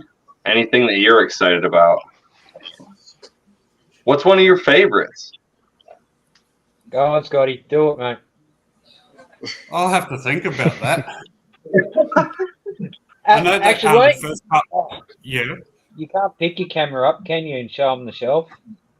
No, because I'm on laptop. Oh, okay. But I might be able to turn it around and show the complete heavy haul. Because I've got the heavy haul load right behind the laptop. Have we been amazed yet, gentlemen? So hopefully it might show up. Yeah, there you go. Nice. Oh, it's got the tarp over the front too for the cold weather to go with the snow. Yeah. Yep. Very nice. Oh yeah, there we go. With the load behind it. I just can't see the screen, so I can't get it in frame properly. Sorry. No, you're fine. That's pretty cool. And then way down the other end is the push truck behind it. Yeah. I actually found someone who sells chains to put on the wheels, so I still got them to put on. Okay. That'll be awesome. awesome. And then it'll be finished. But other than that, favorite one, I don't know. There's too many of them. Wes, how about what would you like to see? He's built about everything that there is. I don't know. He showed us a submarine last time that had lights in it in the control room and stuff. It was crazy. Really? Yeah. The control room was lit up, and there was a little guy standing there at the control panel, like the radar room, and it was all lit up red. Oh, dude. I can go get that component again, but I don't have my power pack to light it up. Oh. That's pretty inexpensive when you and me went to what is it, Riders? Riders, yeah. Yeah, it was pretty inexpensive. It was only like $30. I don't know what sub it was. It was some, US sub, but they aren't that expensive either. But here we go. Here we go. Check this out. Wow. Oh, there we go. It's just phenomenal. 3 or 4 months to build in itself. Oh, no doubt. Where's your power pack? In the garage. Yeah, that's so cool. So it's just amazing. Have we convinced you to not take your videos down anymore? No, I just feel that there's no support or interest in my channel anymore. I'm just losing subscribers 2 or 3 a day. So You don't worry about it. So yeah, just come on here and people will take going. Man, the world is missing out. Maybe what it's been 10 years or something. Yeah, man, you do such good work to not have your work out there that's crazy. That's criminal. Yeah. We would all seriously. Just come on here and share it with us. Mate, I'm thinking of starting up a Save Aussie Trekkie channel. Yeah, that's not a bad idea. It's just gone downhill in the last 2 or 3 years. It just drives me nuts. So Mate, you are phenomenal. I just Don't don't worry feel about. that. Don't worry about those other people that run away, mate. What about the people that have stayed with you over the time? Think of those people that absolutely love your work and appreciate the skill that you have. See, I'm lucky to get 100 views a day, and some videos So I'd be lucky to get 20 views. And it used to be I was up 25,000 views a month, and now it's lucky to get to 1,000. Can I ask you a question, Scott? Yeah. What do you think it is that might have led to that? Is there anything in particular? And I'm not looking for you to just have a hard time with instance. I just have a hard time with the abusive people that are on there with all their comments. Block their comments. Block their comments. So yeah, well, I still have to read them first beforehand, No, and then if they put, you can put a filter in there. Yep. You can fill it with words, and anybody that uses that word, their comment just goes off into oblivion. See, one of the ones I remember, one of the person commented on a video says, "Are you a modeler or a serial whiner?" A serial whiner? Yeah, a whiner is somebody whinger. Is that an Australian thing? Complains about shit. Yeah. Well, we have the. Well, that's a whiner. Yeah, but everyone else does it. So okay, well, you know, you tell them to piss off. So I'm too polite. You know, or you ignore them. You know, yeah, or there you, or you know, there's your word. There's your word, Jim. You're just saying these certain words. Whiner. Put that in there, and then that comment will never come back. Or anyone who uses that word, because that's a pretty shitty thing to say to someone. So that's a word you can use that will automatically eject a comment, you know, in related to something negative. Because you know someone's not going to say, "Gee, Scott, you build a lot of great stuff, but man, you whine a lot." No, they're not. Not if someone's really impressed with what you're doing and is trying to send a positive message. Yeah, trolls are everywhere, man. You're not gonna satisfy everyone. Yeah, that's sad too. Jim, tell them your philosophy on it. If you're not getting the bad with the good, then you're not making. You're not reaching an audience. Yeah, if you just like anything else, whether you're sports for these guys, cricket or whatever, if you're not getting a little bit of hate, then I don't think you're doing it. You know, because we all know one thing, and that's. There's two ways to have the nicest looking tree in the forest. You can take care of your tree really good, or you can burn all the other trees down. And some people, you know, they just burn them all down. And yeah, we went over this last time. I don't know why. It bums me out that your work is so amazing and that people come at you like that, and then it causes you to remove the video. It's just like, that sucks. Yeah, I just feel like I'm wasting my time with it. So, but you know, we all like watching it. You've got 2, 4, 6, 7, 8 other people here that really enjoy it. I'm not saying spend all the time to make the videos. Yeah. I mean, you're teaching people too. When I see your posts, I check them. So. Oh, okay. Well, I just wanted to say one thing. There's a friend of mine that dropped in, Glenn Gallant. Hey, Jason, can you put that up on the screen? Hey, Glenn. A couple of comments. Yeah, there you go. Give Glenn a big hey. He's my best mate. He's lives upstairs, and we've known each other. Sorry, Glenn, you have a neighbor like that. So, hey, Glenn. Yeah. Hey, Glenn. Good guy. Mate, hand on heart, mate. We're sorry he's your neighbor. He's not. Hey, I'm not just his neighbor. He's stuck with me as a friend too. So. Oh, okay. Yeah. We've known each other since we were. I've known him since I was like 5, 6 years old. We grew up on the same block together in Chicago. You got to up your rates, Glenn, because you know that kind of friendship's worth money. So. Well, you know what? I gotta get him to take photos of some of his work. He's got a really nice Aussie, an RAAF bullfighter. Really nice, really nice. He built a Tamiya kit and he put it in some really cool RAAF markings. And by the way, you can buy RAAF paint from Outlaw Paint. That's right. Well, he did. He used your no, wait. Okay, forget it. Yeah, he hasn't bought anything from me. No, because you're ugly. He used something else, and we can't say it here. And it starts with S? Start with an A? No. M? No. T? You're close there. M? V? S? Yep, I know it is. But I think we all do, don't we? Yeah, I'm not gonna say it. I'm gonna respect the channel. Shit, mate, shit. So, you guys, you do Aussie Chucky? Do you do like dioramas and stuff too, man?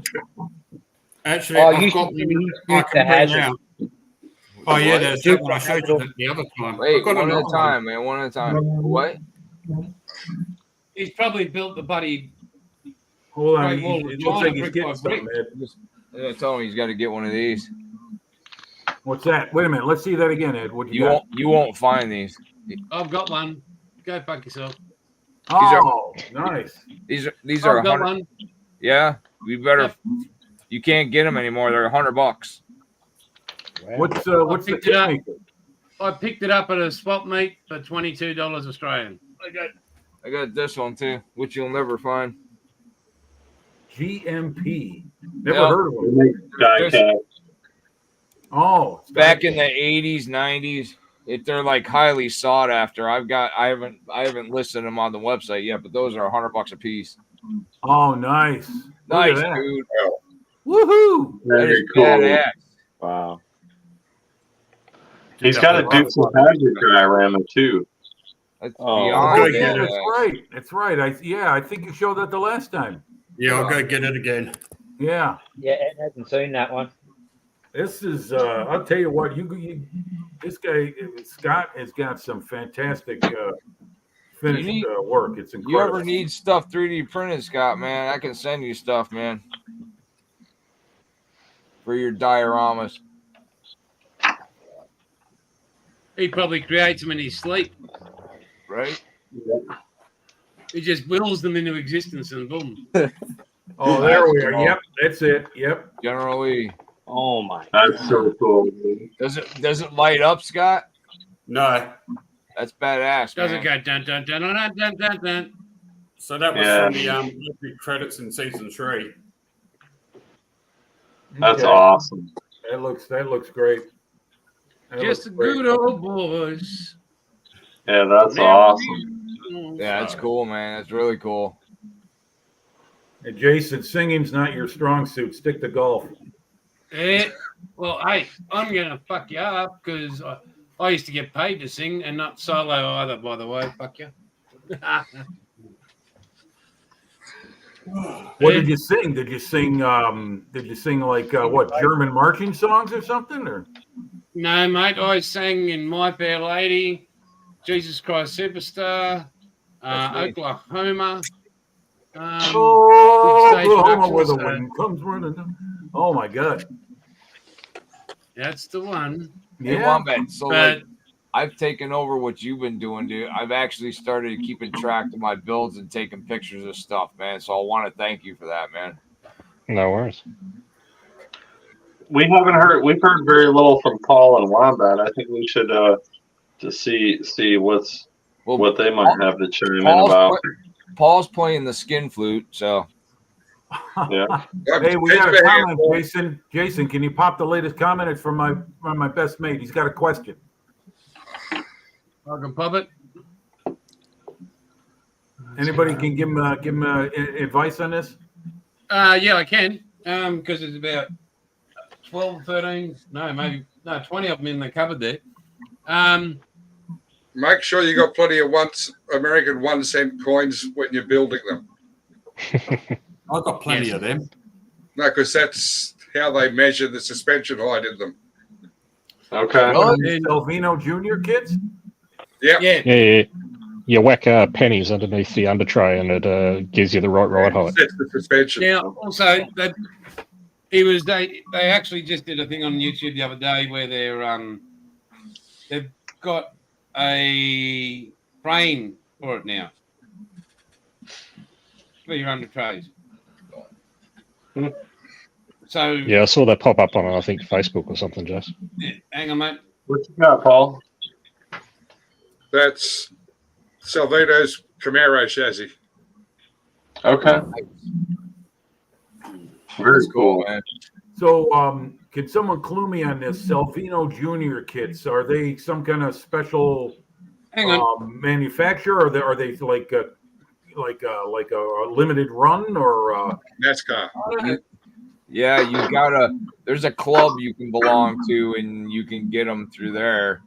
I don't know how widely available. I mean, I know you can buy them on other places too, but there's one guy I watch. He's in the club, and he gets them one each month.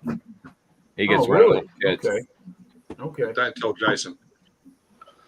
Well, how do they build? I mean, Paul, is it a good kit? Is it well made? I mean, what's your thoughts on it?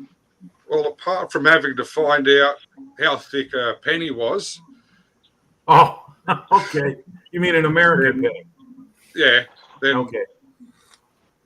Yeah, It depends on what penny you get, though, too. Yeah, that's true. Yeah, you get an older one, it might be a different thickness than the newer ones that are made of zinc. So that was the one thing I didn't like about the kit. Yeah, instead of saying it's so many, eighths of an inch up or millimeters up, use a penny. Yeah. Oh, there you go. So I don't know. Nice. I don't know if you heard, Jason. There's a club you can belong to, and you can get those kits. They send one to you each month. Yeah, I'm already in the club. Okay. Good. Yeah, Glenn's looking for the 69 charger. I've got it in there. Up in the cupboard there, but so hang on, I wonder if I can move the keyboard and do a bit of an unboxing down here.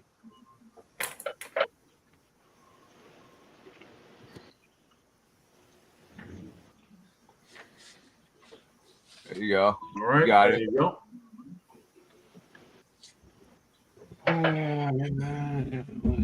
The kits are supposed to be absolutely phenomenal.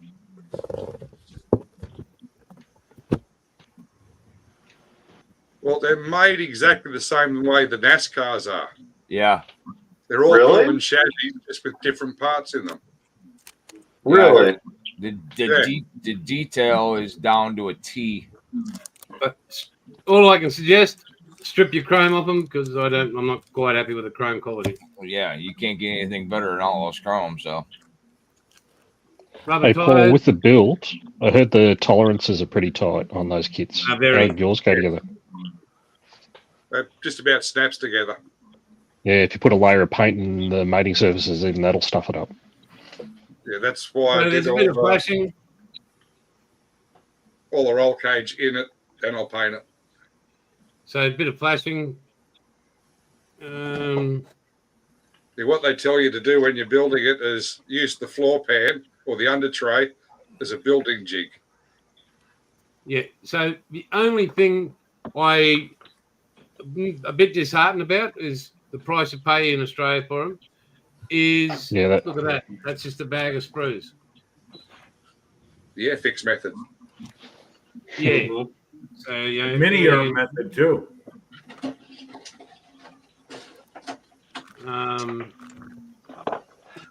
So like there's bits that have fallen off like that's part of the roll cage there.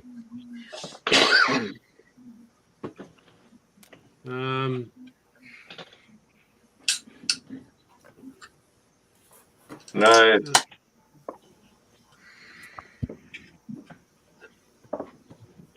And you've got to be very careful because of the way they've put everything in.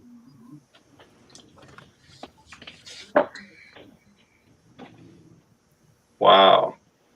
Good. So, then you got your pipe walls and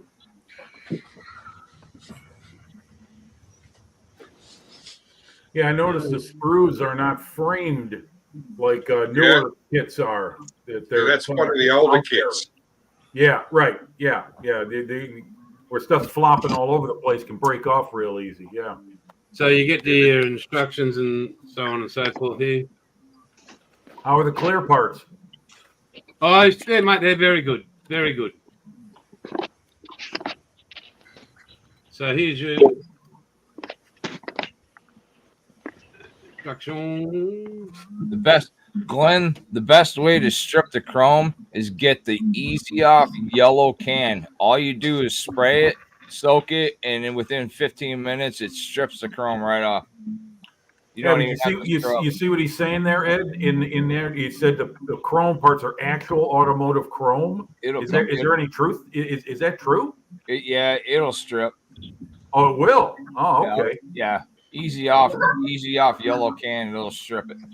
So there, there's your decals and all that sort of stuff. Your build process. All right, then you got your decals here. Who makes their decals? Do they do them themselves? The artwork's all done by Clay Kemp. You're welcome, Glenn. And I don't know, I can't remember who prints them. I had been watching the weekly updates, but I've forgotten. Okay. And then so you get this little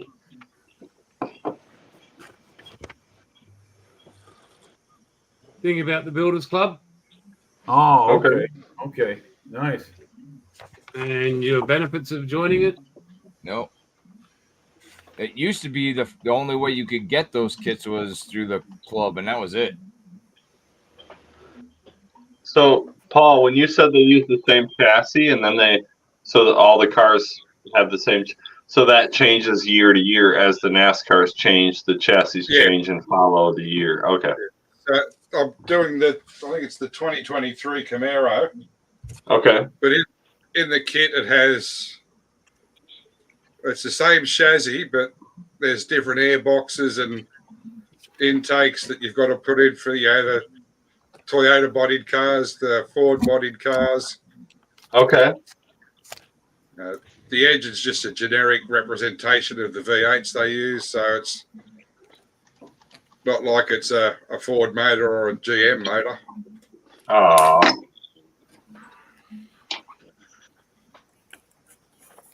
Or a Toyota motor. Yeah, that too. So that's that there. Hang on, let me try and see. This is the worst part about it. Looks like it's a pretty decent kit. Yeah, it is. Now, do they make a variety of generations of NASCAR? I mean, do they go back to the 60s and 70s too? Yep.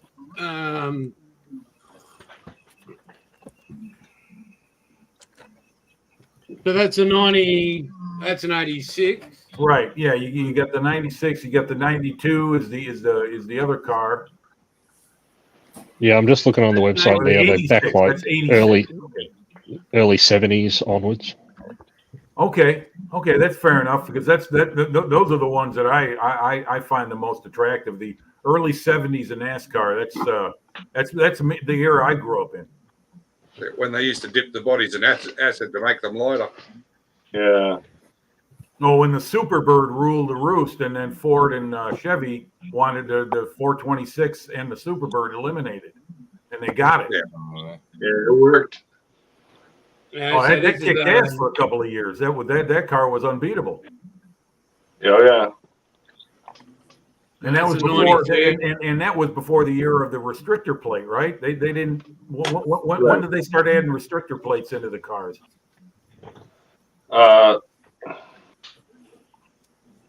Late 80s. Okay, yeah. I believe they were flying off the track. They were doing like 200, 220 miles an hour or something like that. What was their speed?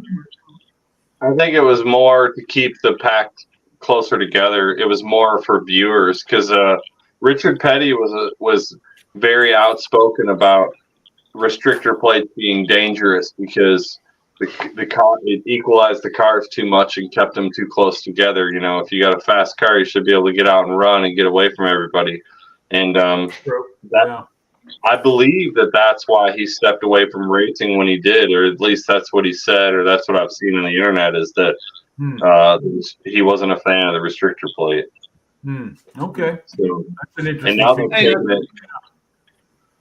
So here's the kit I've got. You might recognise it, Junior. Oh, Jason, Glenn's got another question for you. Wes, that's the same kit you got. Yeah. Hang on. So we've got an 83. Hang on. Nice.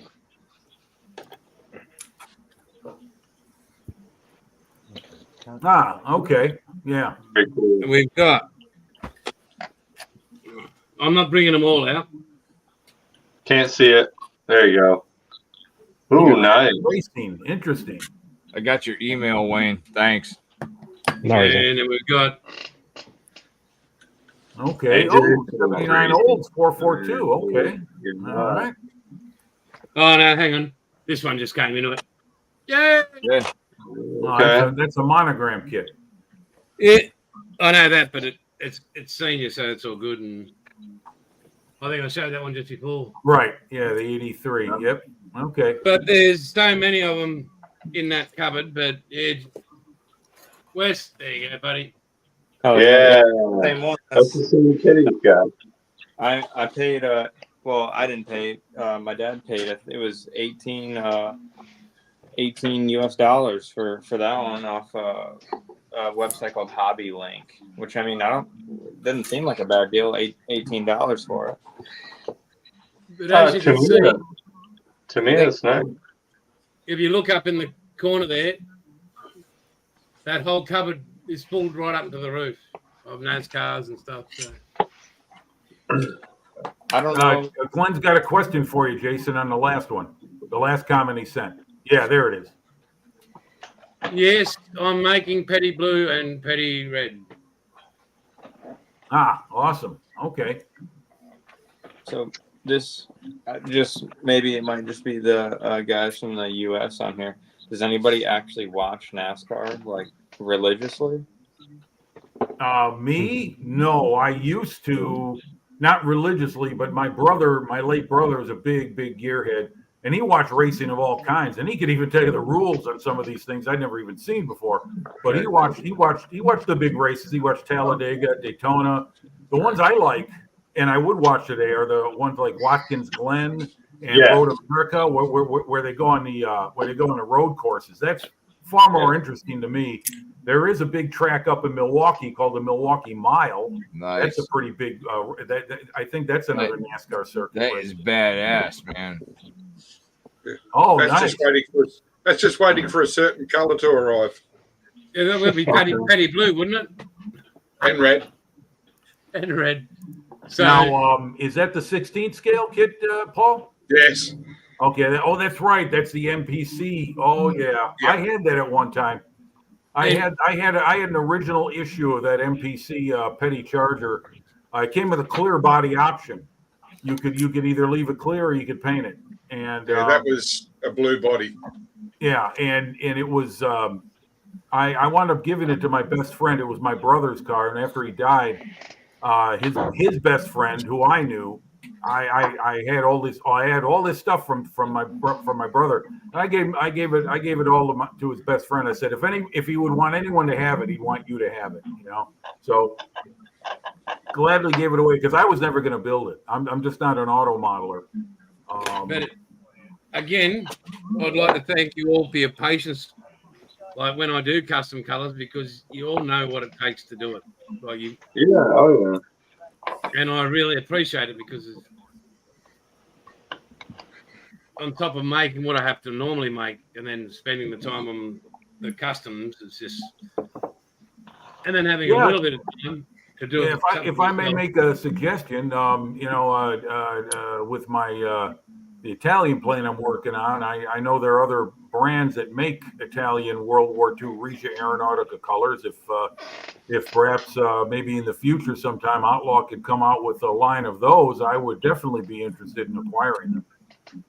So I plan on making more Italian aircraft in the future. Anybody wants to see what a crazy airbrush job looks like? Look up World War II Italian airplanes. You'll see some really crazy camouflage patterns. Italian colors, I can get them and I can recreate them accurately. Okay. Well, I look forward to it. It's just like people have asked me for the whole German battleship range, the British warships, the American warships. Well, isn't it all gray anyway? No.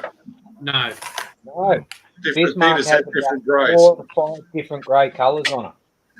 Hey, Aussie Chucky, what are your plans for the model that you're building right now? Are you going to deck it out? Or are you going to do the figures or anything with it? No. Which ones? Your fall guy? No, I don't know if there is any figures. Oh, yeah, I can print them for you. Oh, okay. I didn't know there was any. Yeah, I can design them and print them for you. Oh, okay. Yeah, I didn't know there was any. If you get to that point where you want them, I got to do some stuff for Jason. Oh, okay. For the Supernatural. So when you get to that point, how far are you from Jason? Like, let's just say he's closer to Wombat than he is Jason.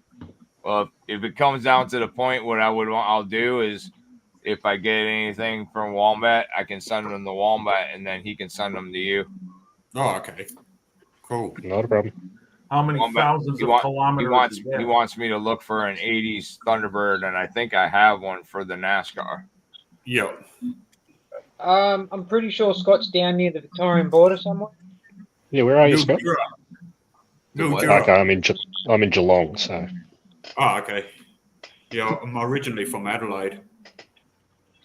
We won't hold that against you. I'd rather live in Adelaide than here. You can't get on every weekend, can you, mate? No. The evening show's a little bit harder for me unless it's a public holiday on the Monday. And well, if you could email me and let me know when you can, that'd be great. So I can just, See, if the show was at 12 o'clock instead of 11 o'clock, I'd be fine. That means the Americans have to wait up a little longer. We're actually on the petty games. That's okay. That's all right. It's right now. It's Saturday for us, so we're good. Yeah, right. Then we'll do it at 12 o'clock. Yeah, for me it would be 9 p.m. For Jim, it would be 10. Yeah. And Wes, you're where? North Carolina? Yeah, same. Yeah, it's the same thing. They're on East Coast time, and Yeah. Ed is the same time as me. He's Central Time Zone, so Right. it would only be 1 hour later, and Right. yeah, we could do that. I mean, if you want, because you flip it every other week, where 1 week it's you guys starting at 6, and another time it's 11 a.m. If you go to 12, for me personally, I know it would work. It would. Right. How's that sound, Scott? Yeah, that'll be fine with me. Yeah. Great to have you. Huzzah! Huzzah! Huzzah! I'm starting to say that in my sleep. So I can't wait to share as in October when I'm with Jeff and the Prez, and when we're on the Sunday, I don't know where we'll be, but I'll take the phone and show you where we are in the Aussie bush, or whether I'm at a golf course, wherever we are, and Oh, speaking of trips, next weekend I'm going up to Madison, Wisconsin for the IPMS Nationals, which is the big model meet for the United States. And this year it's held in Madison, Wisconsin, which is about a 3-hour trip for me from where I live. And me and my best friend Glenn, my best mate, we're going up there next Saturday for a one-day appearance. And we'll be rubbing elbows with a lot of YouTube guys that are out there. And some of them will are have you driving, or is Glenn driving? And I am driving. Mate, I'd take some sleeping pills there, Glenn. Get drowsy beforehand, buddy. You guys are on the petty kick, man. I have got one of the rarest slot car petty cars. Let's see. Which one you got? Oh, you need somebody to cut the glare down. Oh, there it is. Yeah, I can see it. Okay. What scale is that? This is Carrera's. This is a 1/32, I think it is. This car they only made a certain few of them, and Bobby Labonte drove this one. This car alone is $175 for this car. Wowie zowie! Holy moly! Yeah, there's a guy who's Jason introduced it to him called That Slot Car Guy. Yeah, he's always collecting Carrera stuff. I think they're right down there in Australia. Yeah, I've got 3 Carrera rare ones, man, but that's the only one that's still in the case. But that one is like one of the rarest ones that they put Petty's number on that Bobby Labonte drove. Okay. That looks like a mid '80s. Is what year is that, Ed? This trying to remember what year this one came out in, man. That car is like I think that's like mid '90s or late '90s. It's '90s. It's a Evolution Dodge Avenger, man. It's the car of tomorrow. So this wasn't even. This is the only one that they did that he raced. They didn't make any more. That was. Oh, okay. That was it. Wow. Very cool. Very nice. These are more things that I got to list in the hobby shop. Like I said, man, the future of Bob's Hobby Shop, I'm getting more and more and more. Like I said, Jason made me open my eyes to start doing and getting my shit rolling to where it's gonna be. I got another question for everybody, and maybe even the people watching. Do any of you guys watch Formula One, or even keep up with it? You do? Jason does. Okay. I used to, and back in the day when Michael Schumacher was ruling the roost, my brother was a big F1 fan. Yeah, his son actually was racing not that long ago, and he didn't do too good. Ralph Schumacher. No, Ralph was his brother. Mick was his brother. Mick's his son, yeah. Okay. I didn't know that. I mean, to me, F1 has become very, very sponsor dominated to the point where you're kind of having predetermined races. Well, hang on, back again. Well, pause. Let's see that romantic moment. You're live in Australia. Yeah, she found out you guys could see her, and she took off. Who's red? Look at the color of your face, dude. Hey, she keeps me honest, that's for sure. But anyway, getting back to what you were saying, Wes. Yeah, it's a bit commercialized now for me. I really don't watch it all that much anymore. No. Hey, there we go, Bilge. Wow, nice. Plank and frame I ever built. That's so cool. And I actually custom fab or bloody scratch built helm controls and all that inside it. And how long did the rigging take you? Besides the cobwebs, probably about maybe a week. Okay, that's so cool. Unfortunately, I named it after my ex, so it will be staying at the house when I move. Okay. Is that your Donahue? Yeah. I got one. May I suggest a renaming of a build? You can call it Ball and Chain. Right. No, Never it's bad luck to rename a vessel. Never, ever rename it. So I've got one that'll make Jason totally jealous, man. This truck is just from the 1997 Super Truck Series. Jay Sauter did it, and they actually allowed him to use Dale Earnhardt's patterns. Yeah. Oh, really? Earnhardt didn't drive that himself? That was somebody else? Jay Sauter drove it. He won the truck series in this first year he drove it. But yeah, Dale Earnhardt let him use his numbers, all his markings, and everything on this truck. This truck is rare. And BS for Build, not BS for Build, Cletus McFarlane has that truck. Huh? Cletus McFarland has that truck. Who? What? On YouTube, a guy called Cletus McFarland has that truck. Really? He bought it? Factory. Yep. Oh shit. He drove it on the expressway. Yep. That truck is rare. They didn't print that many of them, man. But yeah, I was pretty when I found that. It's a die cast, man, but it's so rare. You know, I was like, holy shit, man. I showed Jason it, man, and he was like, oh, you know, I thought it was cool though. You know, I didn't think they could use another driver's numbers, man. Even though this is Truck Circus and Dale Earnhardt approved his numbers to be on this truck and all his markings and everything, man. And just another fact on that, it actually took 7 months for all the bullshit Teresa Earnhardt. They had to fight her to be able to use it even when Dale was alive. Yeah. Yeah. That's a sad story, man.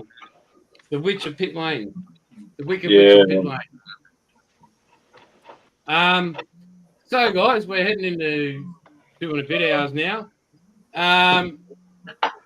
We'll start at 12 o'clock in a fortnight's time. That way Scotty can join us. So that's all cool with everybody else. That's awesome. We'll get Mark back on here again. Yeah, you got to email me, Mark. The Artesania, Man Nostrum. Hey, what's the name, Bilge? Her name is Kaya. No, Kaya. Not the dog. The boat, you bullhead. The boat? No, I was talking about the dog. I love dogs, man. Dog is wonderful. What a cute what a cute Oh, what a ham. What's the name of it? Sable. Is it Sable. an Artesania? Hello, Sable. That's the name of my cat, man. Yeah, Sable, Go get your dog, Dad. you're live in America. Sable's made it to the big time. My dog's not photogenic. Mark, before we go, Mark, man, you gotta give me your email and stuff, man. Go on my website and give me your email, and then I'll get you the designs and stuff for the figures for the Fall Guy. Scott. Mark. I wasn't listening. I'm thinking Mark is the buyer. Scott, yeah. When you get ready, man, just email me on the website, and then I can talk with you too. I got some stuff I got to work out with Wayne. So. Okay. Bilge, is it Jeff's asking, was that the Artesania Man Nostrum? Yes. Yes. There you go. Finally. Nice. Righto, guys. I'm going to love yous and leave yous all. Thank you all. Don't run away after we press end stream. Thank you to everybody that's joined us today. May you have a great weekend, what's left of it. And to you guys in the States, have a great Sunday. Next week, 6 o'clock, we're all here again. Invite your friends, let everybody know, tell them to come in, join the chat. And is 6 o'clock good for you next week, Scotty? No, that's the worst time. Okay, well, we won't see you next weekend. But we'll see him the week after. Yeah, to everybody, have a great weekend. Stay safe. Take care of everybody you love. And we'll all catch you later. Thank you, guys. Stop. Have a good one, guys.